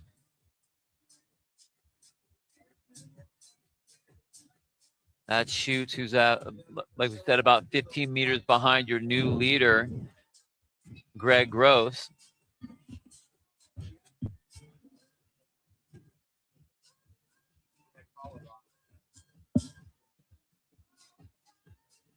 Just about the 10-minute mark. 10 minutes remaining.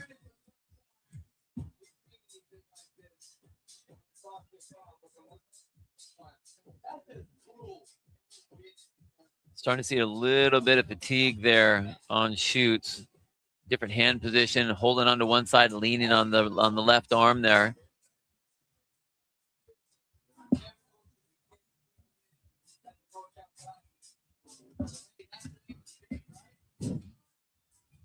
It's very interesting how we've kind of in the last two heats seen some different changes in leaders. Your overall leader, see all the way down at the end of the floor there, the white baseball cap and the blue shirt. That's Greg Gross. Jeez, oh man. Gross. Almost got a shot of the screen there of Kevin Schutz. Kevin deciding to stand up. Again, we're starting to see a little bit more wiggle in his step as he's moving his body back and forth, trying to use his weight to do that. Jose Rios really using his body weight to try to move around. Greg starting to extend that lead, 36 meters now over Kevin Schutz. There's your leader in the white hat.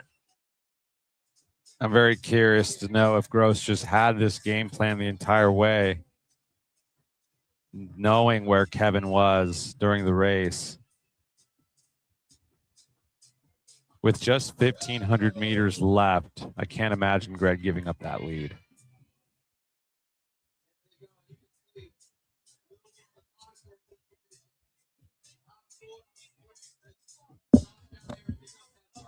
Yeah, look at that pace difference now between Gross and Kevin. Yeah, he is really starting to hammer it down. Yep.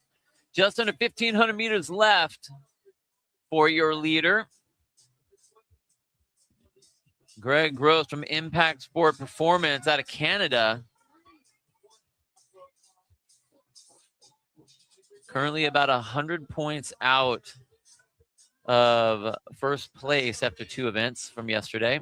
3 events to go today. We have this event and then our sandbag rope climb event and then our clean and jerk speed ladder at the end of the day.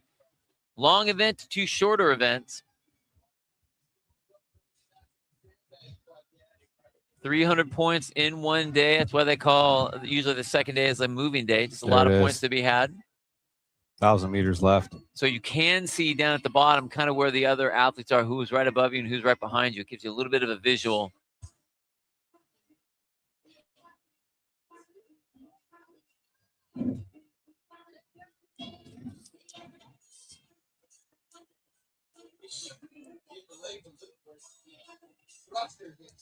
Kevin Schutz standing up. leaning on those handlebars, trying to get his body leaning forward so we can fall forward and drive those cranks down with each step. Still Gross not is able. taking it. Yeah. Gross is taking it. So we're down to the final 500 meters for Greg Gross. Kevin Schutz is in second. Probably should go over to our leader now. 400 meters remaining. That's Gross right there in the blue shirt as he's getting ready to finish up. Just about to finish. 250 meters left to go.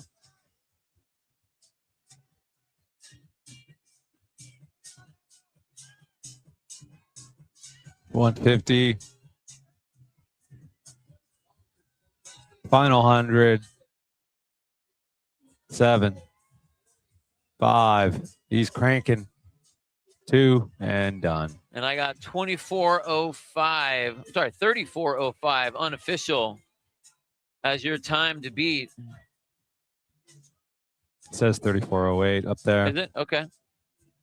34:18 for Kevin. 34:18 for Kevin, who, man, led the entire race. Jeez.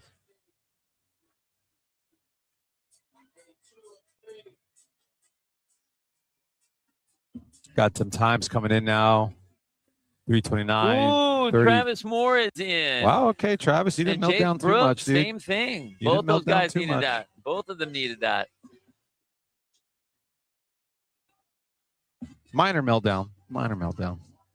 Zeslov is in. Gibbons is trying to finish up. Has a little way to go here. About 10 meters left. He's in. Travis Wolf is in. Fran Hurtado is next, trying to get in.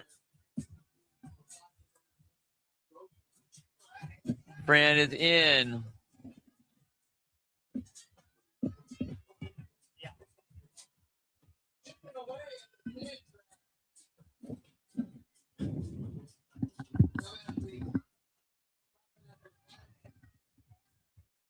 We have about 4.5 minutes left to go in our 40-minute time cap.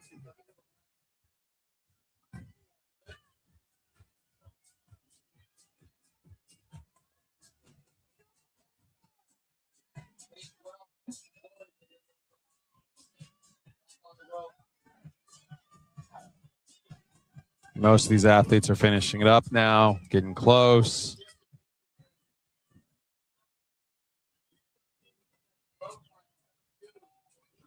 Kyle Bernier is just about to come in. Sabat comes in. Seth Stovall's next on the list to come in. You can see him down at the bottom left-hand side of your screen. He's done. Yeah, Nicky Rogers is supposed to be out there. There's his name on the leaderboard, but yeah, I don't see him. But he's not out there. Jose Rios on the right-hand side, right in front of our graphic. Man, he's been doing that, bouncing up and down this entire race. Jace Brooks coming through, looks so much happier than yesterday. Had a rough first day. Happy he had a nice finish there, though. And it looks like all of our athletes are done. Heat number 1 completed as we get into our first event of the second day. 1 heat remaining for the men. We'll bring our leaders out.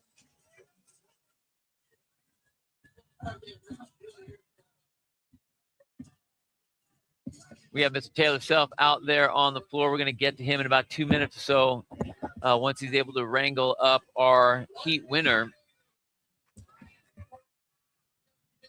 Greg Gross, fantastic job. Just kind of hung in there, and man, talk about negative splitting your whole work. Like, that was fantastic.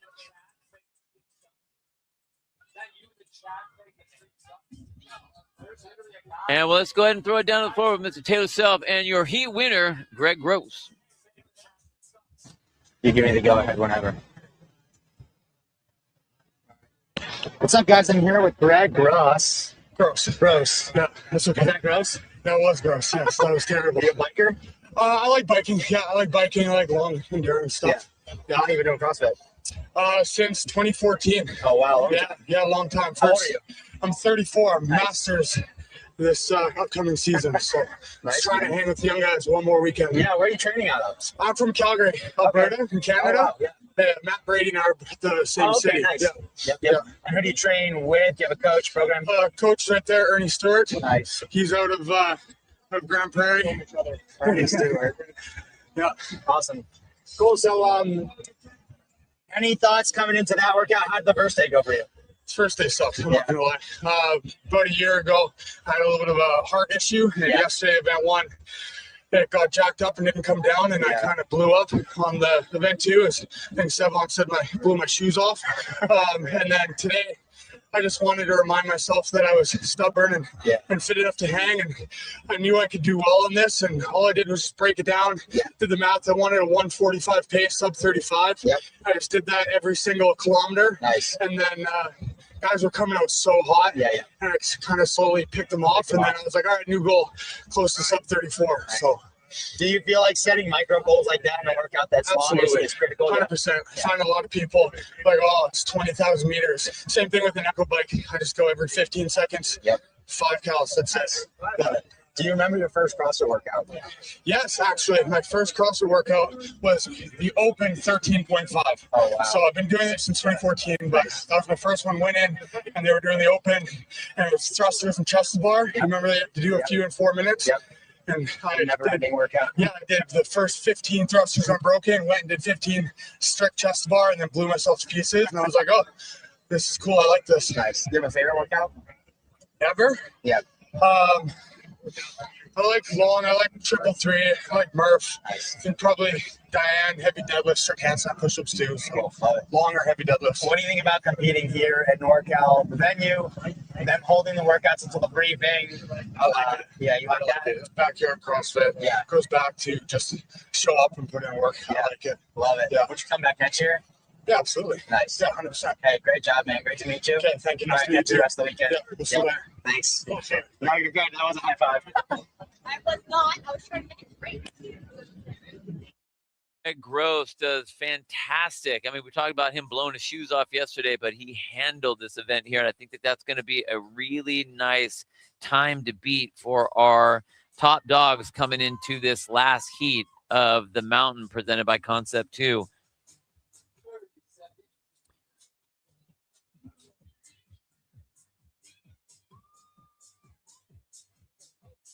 After all these years, we're still at it. Incredible. The cold, the wet, numbness and a hunger. The road is still the road, leading to the next coast. The next cast. That is freaking cool. A string of plans and expectations, folding into the messiness of a life well lived. And we're back here with our mountain event sponsored by Concept 2. We've seen what it looks like so far with the ladies. We've seen what one of the heats looks like for our men with our time to beat set by Mr. Greg Gross at 34:08. That's a solid time. You think that's going to hold with the athletes that we have coming into play here? I'm looking down right now at the list here. I'm trying to pick out. You know, again, it's hard to tell because I'm just not familiar with athletes' just capabilities on something like a C2 bike for this distance. But I'm looking at names like Dylan Hamming. I'm looking at names like Tudor Magna. Again, even Victor Hellingsoff, Mitchell Stevenson, Ilya. Now those are guys. Those are guys that I feel like would be pretty strong on this bike. Yeah, you know, we talked about with like Rachel Noel doing so well, winning yesterday, winning today. Knowing that sort of an athlete, and then looking at like Mitchell Stevens, who had a second place finish in the run in the running event, the quad trio yesterday. Same thing with Tudor Magna, top 4 position. how, I mean, those are two good athletes as well. Are they going to be able to handle the bike better than someone like Ilya that you were talking about? It's going to be just like a power type athlete. It's going to be interesting to find that out because Tudor is also a very powerful guy himself. So that's why I think this is going to be a little bit more of an exciting race than we think. And I think it's going to be closer than we think. And if I had to put money on any three athletes to be battling for the top spots in this event, it's going to be Dylan, Ilya, and Tudor, and I might even throw in Victor in this one. If we look at our overall standings coming out of yesterday, our top dog leader is Mr. Mitchell Stevenson. Stevenson, I'm sorry, my bad. Someone in the chat told me to correct you. Oh, my goodness. Okay. Second place and the fifth place out of yesterday, which puts him in a really strong position, 175 points, and actually gives him a little bit of a cushion over Mr. Tudor Magda. Fourth and a seventh yesterday. Nick Matthews is only 1 point behind Tudor Magda. So that's a great. What about someone like Nick Matthews on this event? Again, he's a strong guy. He's kind of been known. He's known as one of those athletes that can move some serious weight. He's going to have a great time in that clean and jerk speed ladder later on today. We did see Bill Leahy's name kind of pop up in that 15th place position. Not a spot a previous NorCal champ wants to be in right now. But again, a lot can happen. We still got 500 points available across this weekend. So we'll see. And we see 41, Nicky Rogers. I just got confirmation from him. He's pulling out. He's just competing at Torian and trying to do it this weekend. Body just didn't want to do it. A little much. Now, someone that we don't see even up in the top 10 there, Mr. Pat Vellner. Rough day yesterday, not what he wanted it to look like. What do you think? Do you think he has a chance on this event? Is this a comeback event for him, or is he just going to be kind of hanging out the rest of the time? I mean, look at that, 18th place. That's a tough deficit to come out of. Does Cinderella still have a story? I don't think so, unfortunately. I think this is it for Pat. I think Father Time has caught up to him. Not necessarily that Pat's not a fit guy. He's still fit, but I think the field is just getting younger, stronger. We've kind of seen over the generations, the short generations that CrossFit has been going on, the evolution of the CrossFit type style athlete, seeing guys like Chris Spieler back in the day, Cody Anderson, those type style dudes. And then now we're in this era of the Jason Hoppers, the Dallin Peppers, the bigger type guys. Dude, Pat's giant. What are you talking about? He's giant, but he's got, the age thing. Age thing. I know you don't like that, Bill, because I don't identify with that. I don't believe in that. I guess we're going to talk about the ladies. Why not? Why not? Talk about the ladies. Is this updated? Is this an updated leaderboard right now? No, this is what we had going into. So we don't have our latest ones This yet. does not include the bike event we just saw. Keep that in mind. But the font is great. I like the font of this graphic for sure. So I really definitely appreciate that. But yeah, man, Pat can definitely, again, put sand in my mouth right now, just coming out and even getting a top 5 finish, I think would be something to kind of help keep our eyes on or get our eyes back on him. But I just don't see it happening. I just think the field's too young. I think the field is getting fitter. And I think coming off of, what do you have? A Blasian? What do you call it? A Blasian? Whatever you had, some heart issues. I just don't see him coming back. Okay. Now, he's sitting at 100 points, I believe, is where he is. 106 points total. Is it too, do you just go, all right, it's not going to happen, time to pull out? No. Or do you chalk it up as a training session and get ready for the online qualifier? I would definitely be like, dude, Pat, that's, I'm not going to say the word, but you know what word I'm thinking of if he ended up just pulling out for the sake of pulling out. I think it's just, hey, finish out the weekend, do the best you can. And, I'm going to say it too. I don't think he's got a shot on the online qualifier either. I think this is going to be the last time we see Pat in person. Okay. All right. Pool boy's opinion. I mean, he was calling you as a Cinderella story all yesterday and then just pulled the rug out from underneath you. But as we have that, did those guys get started? Yeah, no, they've been they're going- just adjusting. Are they warming? They're Are they still adjusting. warming up? Yeah, they're warming adjusting. up. Okay, so our athletes are out there on the floor. It's so hard to tell. 'cause And you that know another pace thing you that look makes at- it another thing that makes it tough too, Bill, is it's just 2 spots. It's not 3. That You is know? true. That is true. And the thing is that if you get out of contention early, that makes it tough. Yep.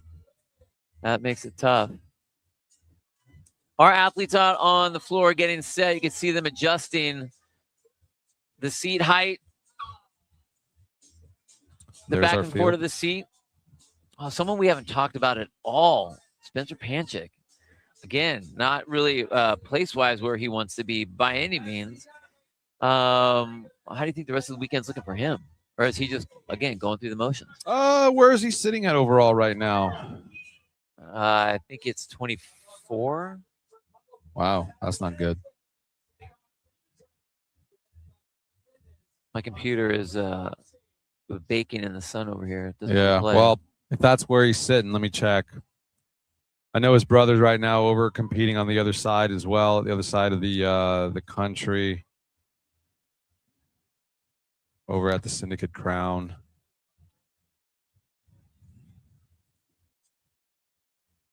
Everything's frying in the sun here. I know.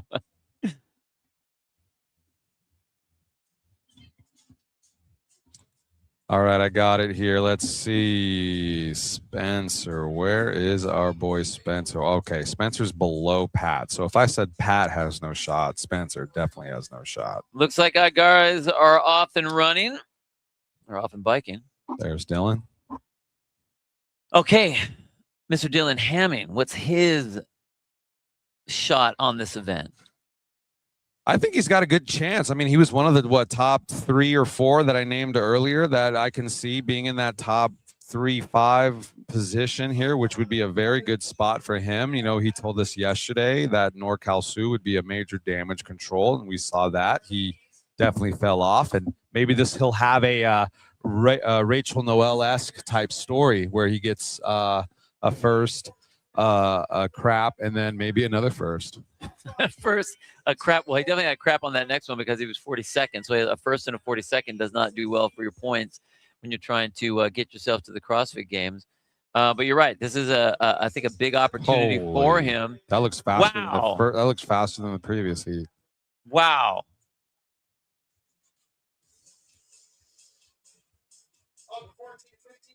Your overall leader coming out, Mr. Mike Evans, up at the top with a 138 Now pace. this makes me curious. Like, why? Man, I don't know. You know, like they always say, like if you're running like a mile run, you go out hard the first 400 just to kind of get out there, and then you settle in. That's crazy. That's crazy fast. Really? I don't even know if I would do that for a mile. Yeah, that's what they say. But I mean, I'm not a mile sprinter, but that's what they tell me. I feel like there's no settling in a mile. It's pretty much almost borderline sprint the whole time if you're trying to set up. Not PR. if you're a good miler. Really? Yeah. There's still going to be pace to it.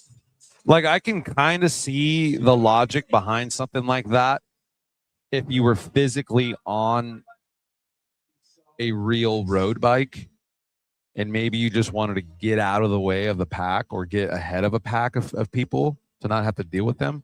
But these are all stationary bikes. I don't understand the logic behind coming out at a blistering 137, 138. I don't know. Mike Evans and Spencer Carl way out in front of the pack. Tudor looking relaxed. Doesn't really quite look. Where's Tudor? Okay, 142. I think Tudor's got the right mindset. What about Dylan Hammond in that third place position? He looks comfortable Yeah, too. same thing too. I think Dylan had the right idea. I think Mike Evans is gonna fall. I think Carl is gonna fall. Oh, I hope you guys prove him wrong. That would just be so hysterical. But they are way out in front of the rest of the field. And again, it's way early. I mean, we just got started. Our athletes are only, we're just coming up on 3 minutes out of a 40-minute time cap.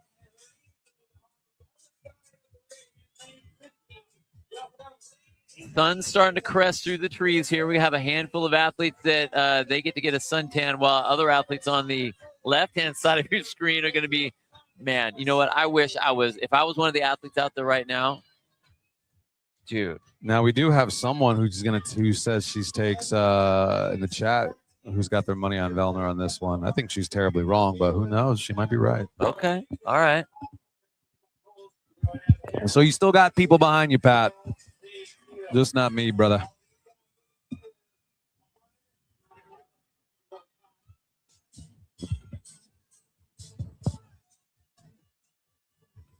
Seems like now the athletes are kind of cruising into that pace that we're familiar with. Maybe the 142s, the 143s, something that makes a little bit more sense. Spencer Carl right there. God, that sucks. He's right in the sun.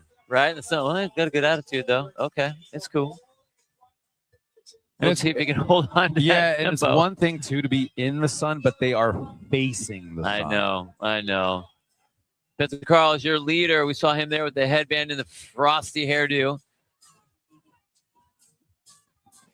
Yeah, Vellner and Leah and Leahy. Not a good spot. Not a good spot. Ethan Scheib right there next to him. Connor Volts just went by. Zane Paris. It's going to be interesting to see the Hamming Evans Carl gap. Ooh, Will Leahy. Evans is about Mike 60 Evans, yep. meters behind Carl. Hamming about 40 meters behind Evans. Now Evans came out hot yesterday on quad trio as well. Yeah, so it's gonna be very keep those numbers in your head, chat. Everyone else who's watching back at home on their big screens, their phones, their computer. It's gonna be interesting to see the gap of those numbers shrink if they do. Beautiful shot here. Athlete names on the left. Then you can see the gap of meters between them and the athlete directly ahead of them. Their current pace that they're holding per 1,000 meters. And then the little yellow tracker is just a visual cue of them racing down the field, theoretically.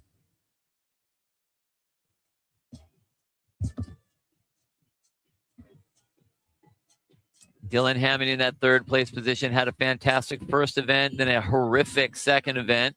Hoping for another big win here. Tudor Magda also hanging out. Connor Volt's doing very well.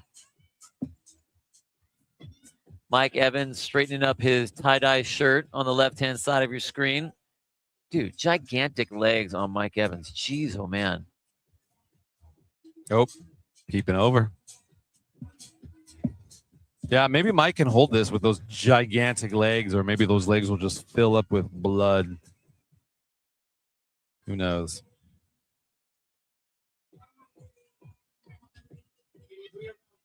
Christian Ramon that we just saw on the left-hand side. Look at him. He's really trying to peep over. Anyone read lips? Dude, he's having way too much fun. Way too much fun being out in the lead like that, too. All Next to kinds Nick of talking. Matthew. Is that Mitchell? Yeah, that's got to be Mitchell, right? It's definitely not Victor. Or Tudor. Or Anthony. Mitchell Stevenson. He's our overall leader, but look where he is on the leaderboard right here. Not where he wants to be. Now I know it's early, but I don't think we've ever seen someone from the 16th position come up to a top 5 or even a top 8. Who are you talking about? Mitchell Stevenson. Our overall leader, right? He's the overall leader. Right. Right. On the Concept 2 leaderboard, he's sitting way down in that 16th position. Well, right? We'll Not a good spot for him. That is a long way down there for sure. And in the previous heats, I don't think we've ever seen someone go from that bottom position to a top 5. No, we haven't seen anyone make that big of a No, jump. that's too big. That's what she said. Seen some falls from grace though.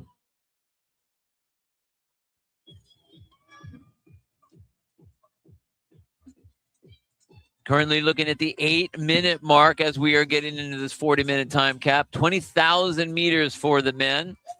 Another 12 minutes, and then the judges will all hop out there and ramp up the dampener to 10 for all the athletes. So they get to do whatever they want right now. They can adjust it on the fly. They can keep it low. They can try to rest their legs. They can try to have some heavy spin. Dylan Hammond right there on the right-hand side. Tudor Magda on the left.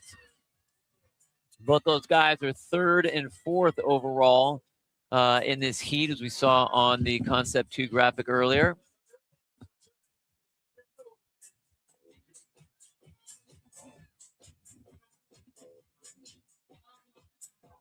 Jace Peck just went by.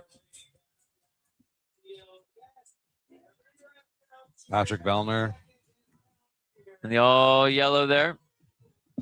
That Panchek, Yep. Spencer. And the Adidas hat. All day I dream about Savan. Just a reminder, time to beat 34:08. Greg Gross. And this is the final heat. For those of you asking in the chat, final heat of men. The last of the 40-minute heats. Thank goodness. You're not having fun? Oh, I'm having a blast. Or is that your stomach I'm hearing, Bill? You getting hungry? Hungry. I think I got to pee here soon. I'm feeling something knocking on my bladder as well, Bill. Pat Vellner in the yellow shirt and the white cap there on the right-hand side. Adjusting his dampener, grabbing some drink.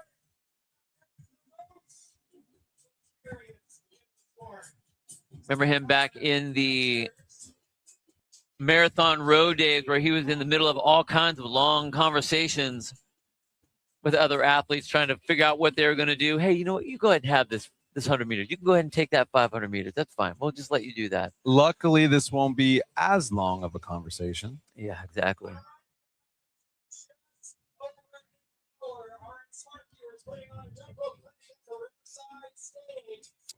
If you guys are here at NorCal Jump Rope Clinic in the trailhead stage, just about an hour is what I'm hearing.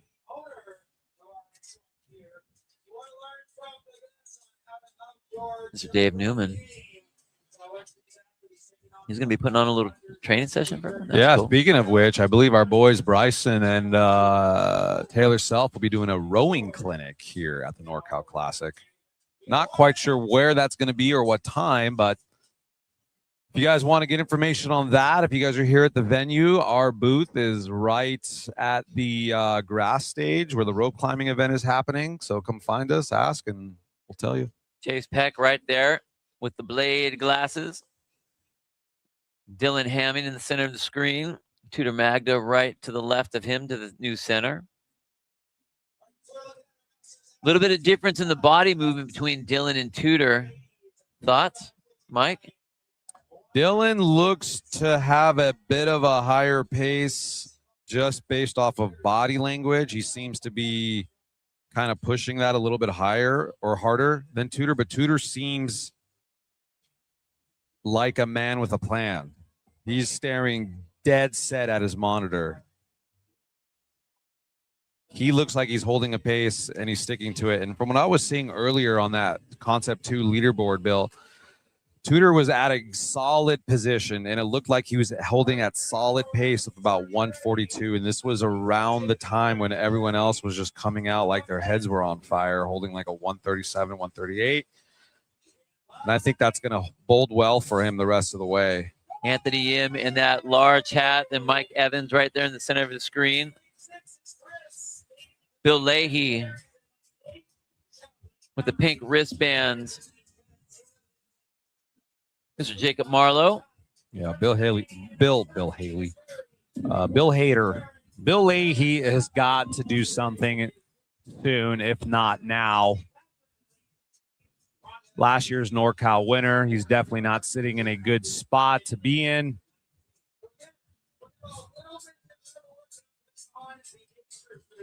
Although, based on his skill set, that rope climb event is going to be very, very good for him.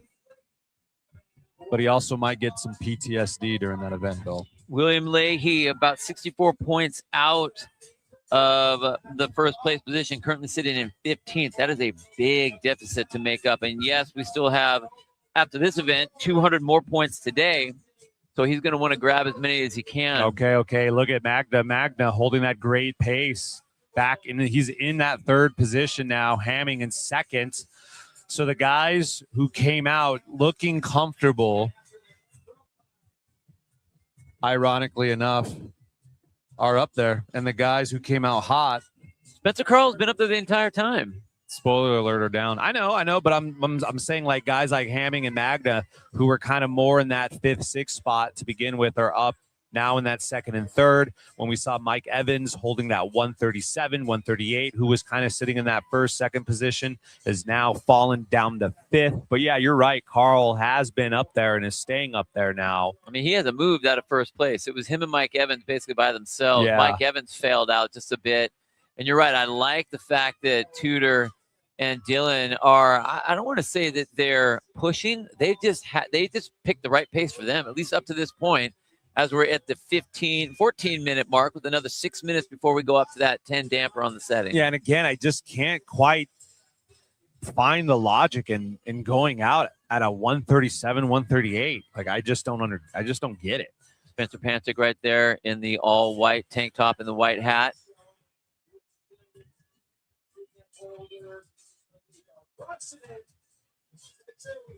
It almost makes me angry. Well, we're going to find out if Spencer knows what he's doing or not, because every time they show him, the dude looks like he's at a party. He's hanging out, laughing and talking. And Spencer Panchuk? No. Oh, you're talking Spencer. I thought you were talking about Spencer Carl. Oh, no. I was trying to verify if you were talking about Panchuk. Spencer Carl, right down at the very bottom of the screen, you can see the white headband with that frosty hairdo he's got going on. That's your overall leader. Spencer Panchik up all the way up at the top of the screen on the left-hand side with the white tank top next to Pat Vellner in his yellow top. But yeah, no, Spencer Carl was looking pretty good the whole time. It was that Mike Evans specifically who I remember just coming out like at a 137, 138, and I just don't understand the logic behind that. Mike Evans, 5th person on the left-hand side with his back to us over here. Again, was one of those top 2 people, came out really hot. We saw the same thing yesterday in the run, came out really hot and then just started to fizzle. And there's your leader, Spencer Carl. Again, just looks so comfortable. He's more animated than anybody else that's out there. Now, you talked earlier about the position that he's in the sun the entire time, glistening compared to everyone else. Heads going down, a little bit of a body change difference as we get into the last 4 minutes before we ramp up everybody to that number 10 on the damper. Yeah, Mitchell Stevenson, though, looking good in that glistening sun. But again, our overall leader on the leaderboard sitting in that 17th position. That's not good. Hamming is within striking distance of Carl. Man, we could have a real Rachel Noel story here. Well, look at Hamming's split, 143. Same thing with Tuda Magda, 144. Both of them are really going to be approaching Carl's 148 pretty soon. And I know that on the graphic, he's able to see who's right behind him. But I don't see him changing it up all that much. Tuda Magda right there, blue shorts. Think he's got allergies, Bill, or is that just him alleviating snoring issues when he sleeps? I think it's a snoring issue. Look, he didn't even like your comment. You see that? Shook you off right there. Shook you right off. I think he can hear me. He's like, shut your mouth, pool boy.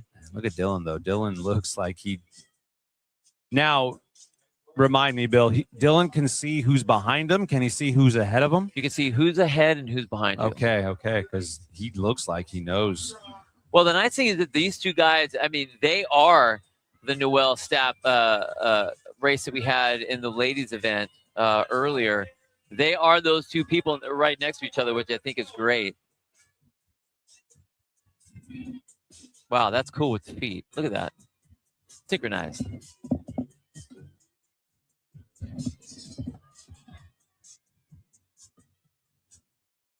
Whoa. Oh. There's There's a jump right there. You Both can see that Spencer Magna. Carl has a big drop, who's now 40 meters and drops himself from first position into fourth position with Dylan Hammond up in first, and Tudor Magna right behind him. Connor Volt sitting in that third place position, but it looks like Dylan and Tudor are starting to put themselves in some distance between them and the rest of the field. And Bill, remind me, what was the pace Spencer Carl came out in the beginning? It was like 140. It was 139. There was some in there. 138's in there. Yep, exactly. Looking at about a minute and 20 seconds before we ramp up to that 10 on the damper setting.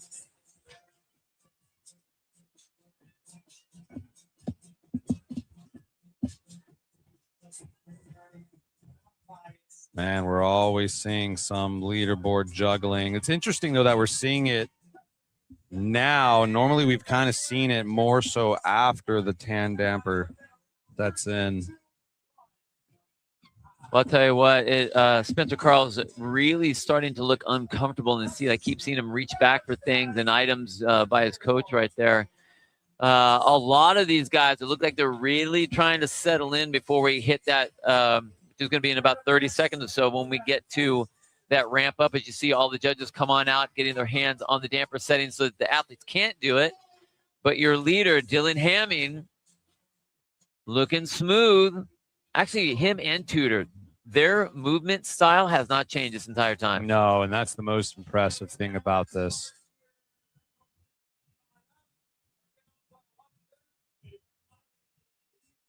Body language is the biggest tell on something like this, and Tudor and Dylan's body language has not changed one bit. Damper has been set up to 10 on all of our athletes. Everyone comes up out of the saddle. Try to ramp up that flywheel just a little bit. Keep that movement, keep that momentum. Whoa, Tudor takes the lead as he jumps up just about 20 meters over Dylan Ham, with Connor Volts right behind him at about 50 meters. Spencer Carl still hanging in there in that fourth place position. Not bad.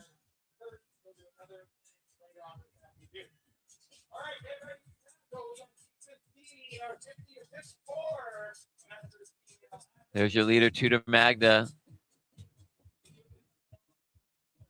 Currently sitting in second place, 17 points behind Mitchell Stevens, and this is going to be huge for Tudor. Actually, it's going to be big for Dylan, too, because, man, that 42nd place really put him in the hole. So this will be a nice, if he can hold on to this, will be a nice jump for him on the leaderboard as well.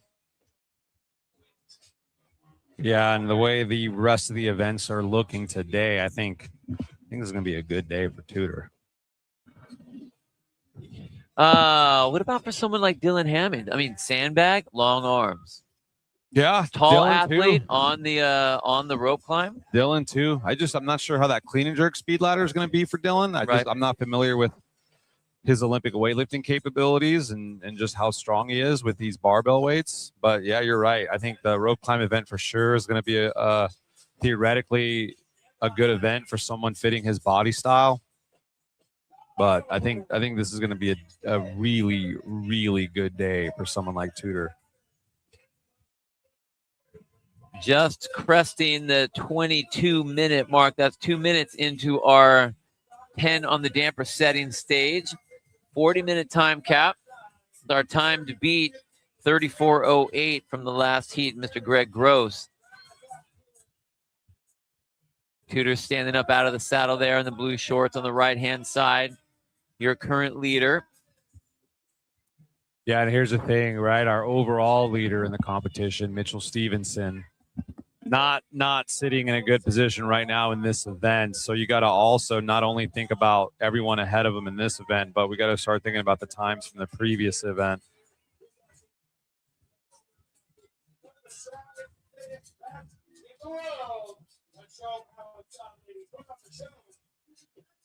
Would you have your phone out there, Bill, with your favorite Netflix show on, or no? Yeah, totally. You would? Yeah. What show would you go for? Good question. I don't know. I just finished Your Honor. Solid show. Was it good? It's a good show. Good show. All right. Tuna Magna holding on to that position, actually starting to stretch that distance out on Dylan Hammond. 56 meters between those two. Mike Evans back in the mix in that third place position. All right. Maybe that was a little coasting set up there. Trying to reel it back in just a little bit. Got about 6,200 meters left to go. I'm wondering if, and this is a serious question, I'm not even trying to like mess around here, but I wonder if there's a rule where athletes can't have like headphones, because I would be listening to music. You don't really need to listen to a judge per se in this event, right? And you can kind of see to your left, to your right, the monitors. Yeah, one guy's fanning. Look at that. I mean, thanks, coach. Yep. Go ahead and fan my ass crack right there as I'm sitting over here baking in the sun. That looks like that is, who's that? God, yeah. Look at the field in the shade. Is that Jacob Marlowe? That's Jacob Marlowe. Getting a little fan on the butt crack. We got 6 athletes just roasting. Yeah, dude, Tudor's so stoked. Tudor and Dylan right now, it's like, yeah, it's chilly over here. Yeah. What do you think? Like, It's actually chilly. Another serious question, but what do you think of that? Do you think umbrellas should have been brought in for those athletes, or do you think it's just like, hey, sucks to suck? We've seen it in a lot of events. We've seen it at the games before. The last year that they did the Murph. Yeah, you're right. You got to pick what lane you wanted, and Josh Bridges went and picked the very inside lane so we could stay out of the sun the whole time. So the problem here is you didn't get to pick. Yeah, I was gonna just ask you about that. Yeah, so it does it suck? Yeah, it totally sucks. But that's just one of the things about being outdoor. Could you have put a tent over everybody? Yeah, totally. But then it would have been too hot. There wouldn't have been enough wind, and it would have been an issue there. It's just one of those things. It kind of is what it is. Faith in the chat says she'd be having her favorite audiobook on. 50 Shades of Grey. That's fair. That's fair. There's Mitchell Stevenson roasting. What is that pace? He's holding 158. Oh, that's Spencer Carl? Yep.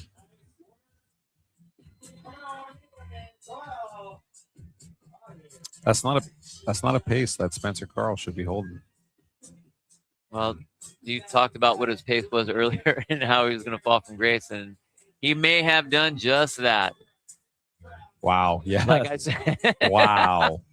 And there you have it. Whoa, Nikita Youngdov, it moved himself up into 4th place position over top of Connor Volts. Nice work there. Jorge Fernandez moved up into 7th place, but Dylan Hammond starting to fall back even more from Tuna Magna, who just looks so good on the bike in that pace. 144, he's holding it. Look at how just relaxed he is on the left-hand side. He got about 5 down. He's in the blue shorts, barely even moving. See, just his legs moving, nothing else. Yeah, he's looking great.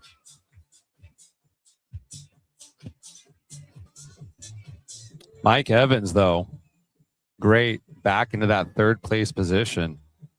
One of the athletes that I was kind of ramping on for going out too hot, falling down, but he's kind of creeped back up. He just needed a hill, something to use those big legs on. Yeah. Mike Evans just stood up there. You can see where he was. And just look at the difference between in the shade and out of the shade. My, oh my. Connor Volt's down there at the bottom of your screen getting fanned. Will Leahy right next to him on the left-hand side in the purple shorts. You can see Mike Evans standing up in the black shorts. Mitchell Stevenson looking like he's in the pain cave. If I'm correct, he's that gentleman in the red shoes.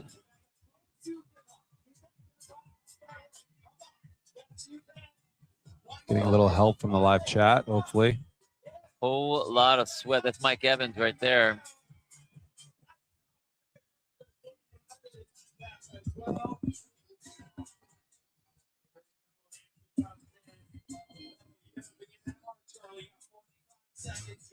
Ooh, Evan. Wow. What is Wow. up, dude, in that second place position? Tudor looking good. Mike, yeah, holy shoot. We did have someone in the chat shout out Mike Evans saying that he might win this event. He's going to make me eat my words. And then we're going to bring him over here to interview, and you're going to freaking tell him all the shit I was saying, aren't you? I mean, I may. Hey, dude, you made your shot. It's all right. Got to stand by your shot there. Jace Peck leaning forward. Tudor Magda right there trying to get himself back up into that number one, or keep holding to that number one spot.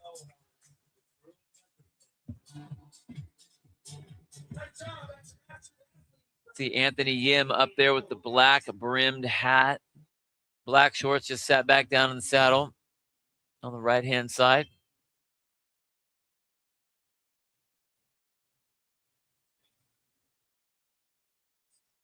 Anthony Yim up on that bike, sitting. Ooh, whoa. Look at that. Whoa. Cranking. Making a little adjustment. All right. I didn't know you could do that.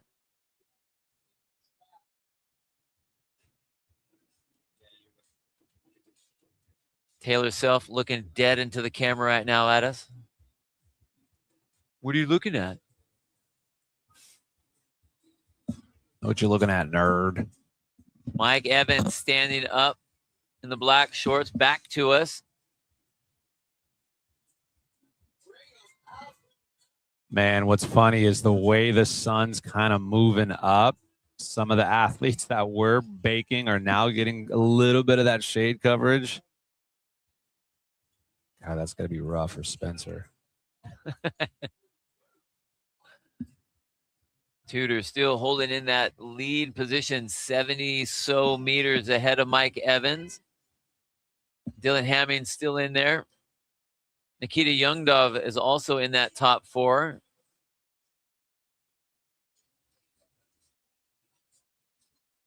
Ethan Scheib in that top 5 position.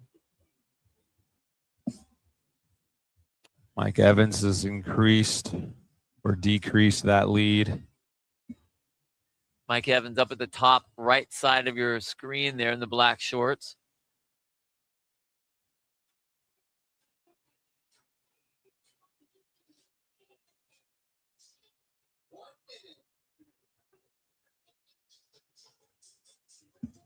Yeah, Mike Evans. Look at him standing on the bike in the Adidas shoes.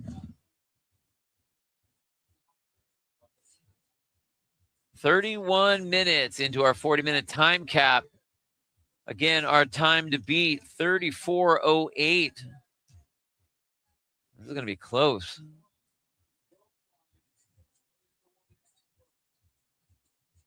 Greg Gross, 34:08.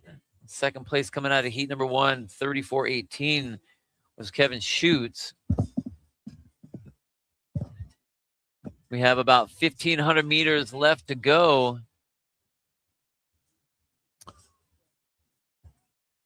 It's going to be close. Man, this is going to be interesting. 1,400 meters left. Evans is still 60 meters now behind Tudor.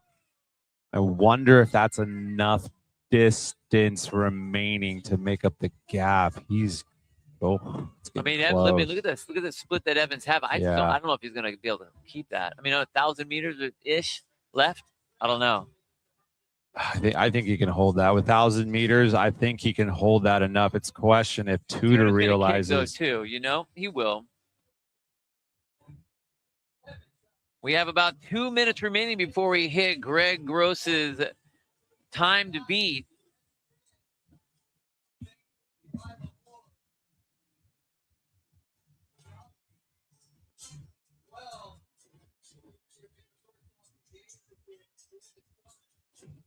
Probably have about 1,000 or so meters left coming up here. See if we can get that graphic down in the corner so we can watch to see just how many more they have and see where Tudor is with the time, or next to the time to beat there. Okay, so it's still sitting at 50 meters. I don't think with what's left, Evans is going to catch Tudor. Thank God, because now Bill's not going to say what I said to him. Final 500 meters as we hit the 33-minute mark, a minute under the time to beat set by Greg Gross in the first heat.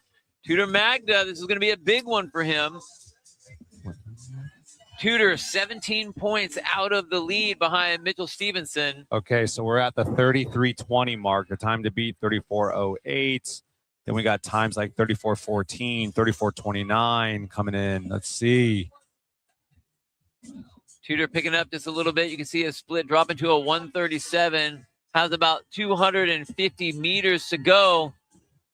Revving it up here. Still doesn't even, man, crazy. He doesn't even look like he's even sprinting. It looks like he's just exactly the same as he has for the last 15,000 meters. Dylan Hamming fell down to 4th.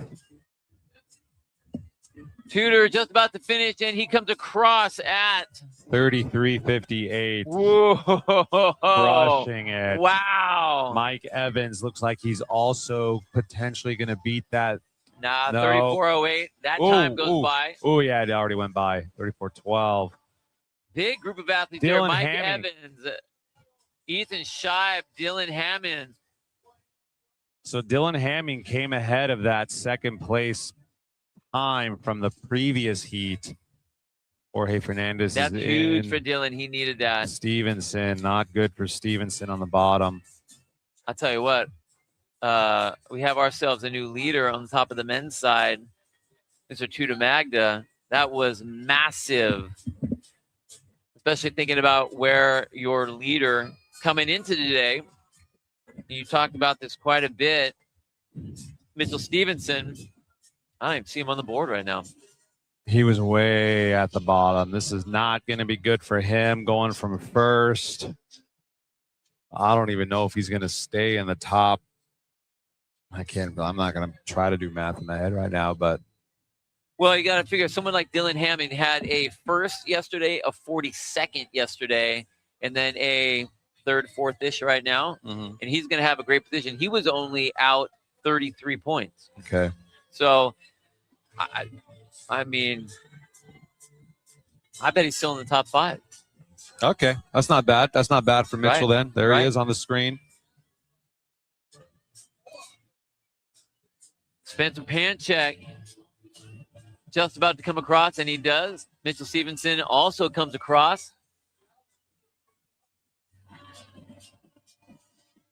Wow, William Leahy. Yeah, I was literally What going to ask you. happened? I was going to ask you about Bill Leahy. What are his chances now after 3 events like this? He's out. You He's think not going to have that's a it? chance. Not for the top 2 spots. Previous NorCal winner. Even if he wins, I don't think that there'll be enough shuffle with the guys that are up there to do something like that. Does that mean we should take his banner down, Blair? No, hey, last year counted. He did his thing. It's all good. It's all good. Will Leahy is finally in 36:09. Ilya, you were talking about how good he was going to do in this one as a power athlete, and Hey, I did thought not I do said very he well. may. He seems like someone who could. I mean, I wasn't completely wrong with my take because look at Tudor. Tudor, who's a strong, powerful athlete as well. I think that the way you were connecting him to Shant to Hey, like I said, I admittedly openly said I'm not familiar with how these athletes are on something like a long C2 bike event, Bill. Hey, I'm just trying to go the best I You can. getting all don't get defensive. It's all right. It's all right. You gotta make your opinion. I'm chimping stand out. by it, and then just go, hey, you know what? Yeah, prove me wrong. All It's right. that easy. It's just that easy. I was half right. What half?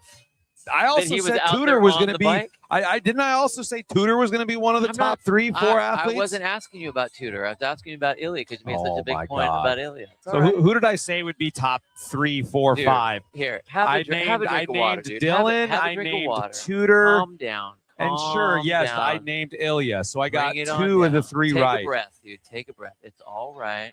It's all right. You guys in the chat, just tell him to calm down. Tell him to calm down. Oh my! Oh my! Pound in the chest. Is that everyone? Are we all done? Are all the athletes done? Yeah. Thank goodness we have everyone Ooh, Bill. completed. Bill fell even more. No, those is that? Yeah. Wow. Bill fell further then, because Bill originally was on this left side. Well, this is just in that heat too. Yeah. Wow. Vellner's officially out. Spencer officially out. Unofficially, I should say. Wow, guys. Man, impressive race by Tudor Magda. I swear that what I loved, this is one of the things that's so crazy about Tudor is you can't, it's really hard to tell where his headspace is when he goes into a particular event. We've seen him just like blow up, break down. We've seen him get super frustrated. We've seen him come way too hot. We've seen him not come out confident at all. And he just looked phenomenal on this one. Like he owned it from the beginning. Had his pace, stuck with it the whole time. Are we bringing him here? Is Taylor going to have him? We can have Taylor go out there. Yeah, and surprisingly, man, that was a pretty exciting event. There we go. Okay, we're going to go ahead and go down to the floor with our event winner. Tudor Magda is with Taylor herself. What's up, guys? Here with Tudor Magda taking the event win on the mountain. Looked easy. Looked like you were chilling too. My legs were feeling it. Yeah. Yesterday, my coach Zach and I, after Calsu, went to a local gas station, got a bunch of ice, put it in a tub, old school boxing style, and just freaking try to get my legs to wake up for this morning. You didn't have any side-to-side rocking on the event. I know a lot of guys kind of rock side-to-side on that. You were just very smooth. Yeah. Do you practice that? Is that intentional, putting all the energy into that? Yeah, I do some gravel bikes around my area in Snoqualmie. We got hills and trails and stuff. So my quads are pretty used to like that kind of stimulus. I was trying to use a little bit more glute towards the end there where the damper was high.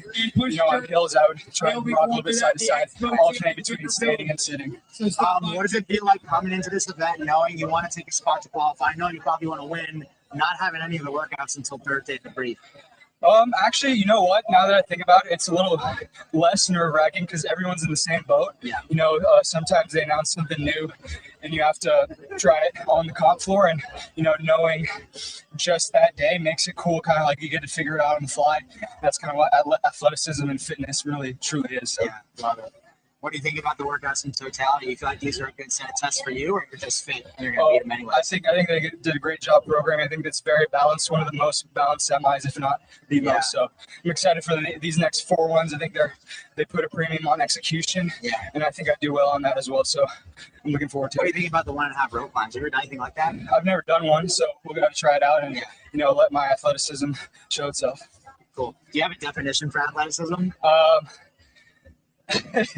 It's already putting me on. So I don't know. Actually, I think there must be a definition. Bryson said it's your ability to most efficiently do something you've never done before. Yeah, in the shortest interval, like if you're cutting in a football game or something. Cool. Yeah. All right, man. Great job. You smashed it. Appreciate it. Yeah. Good luck on the next few. That's a great question.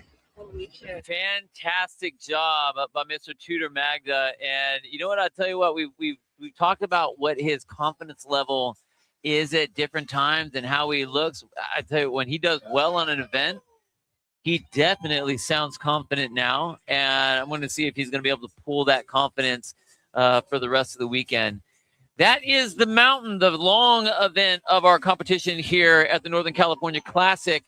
We have one event down. We have 2 more to go for our athletes. Coming up next is going to be the sand trap on our women's with our women's event. Yeah, Bill, a couple things that I noticed from that interview. Tudor is going to be, he's already kind of creating some excitement leading into this next event. We got the rope climb event coming up, right? Already kind of saying how, hey, I've never done one of those before. Yeah. The cool thing about NorCal is they put emphasis on execution, learning things on the fly. So it's going to be so freaking fun and exciting to see true athleticism put on display with athletes attempting a movement that they've potentially have never done before, admittedly by Tudor Magda. And then also, you know, what is the recovery going to be like for an event like we just experienced, the bike. I don't think it's going to be too much of an issue recovery-wise, but I'll tell you what they can do in secret if they need some recovery. Biomex peptides.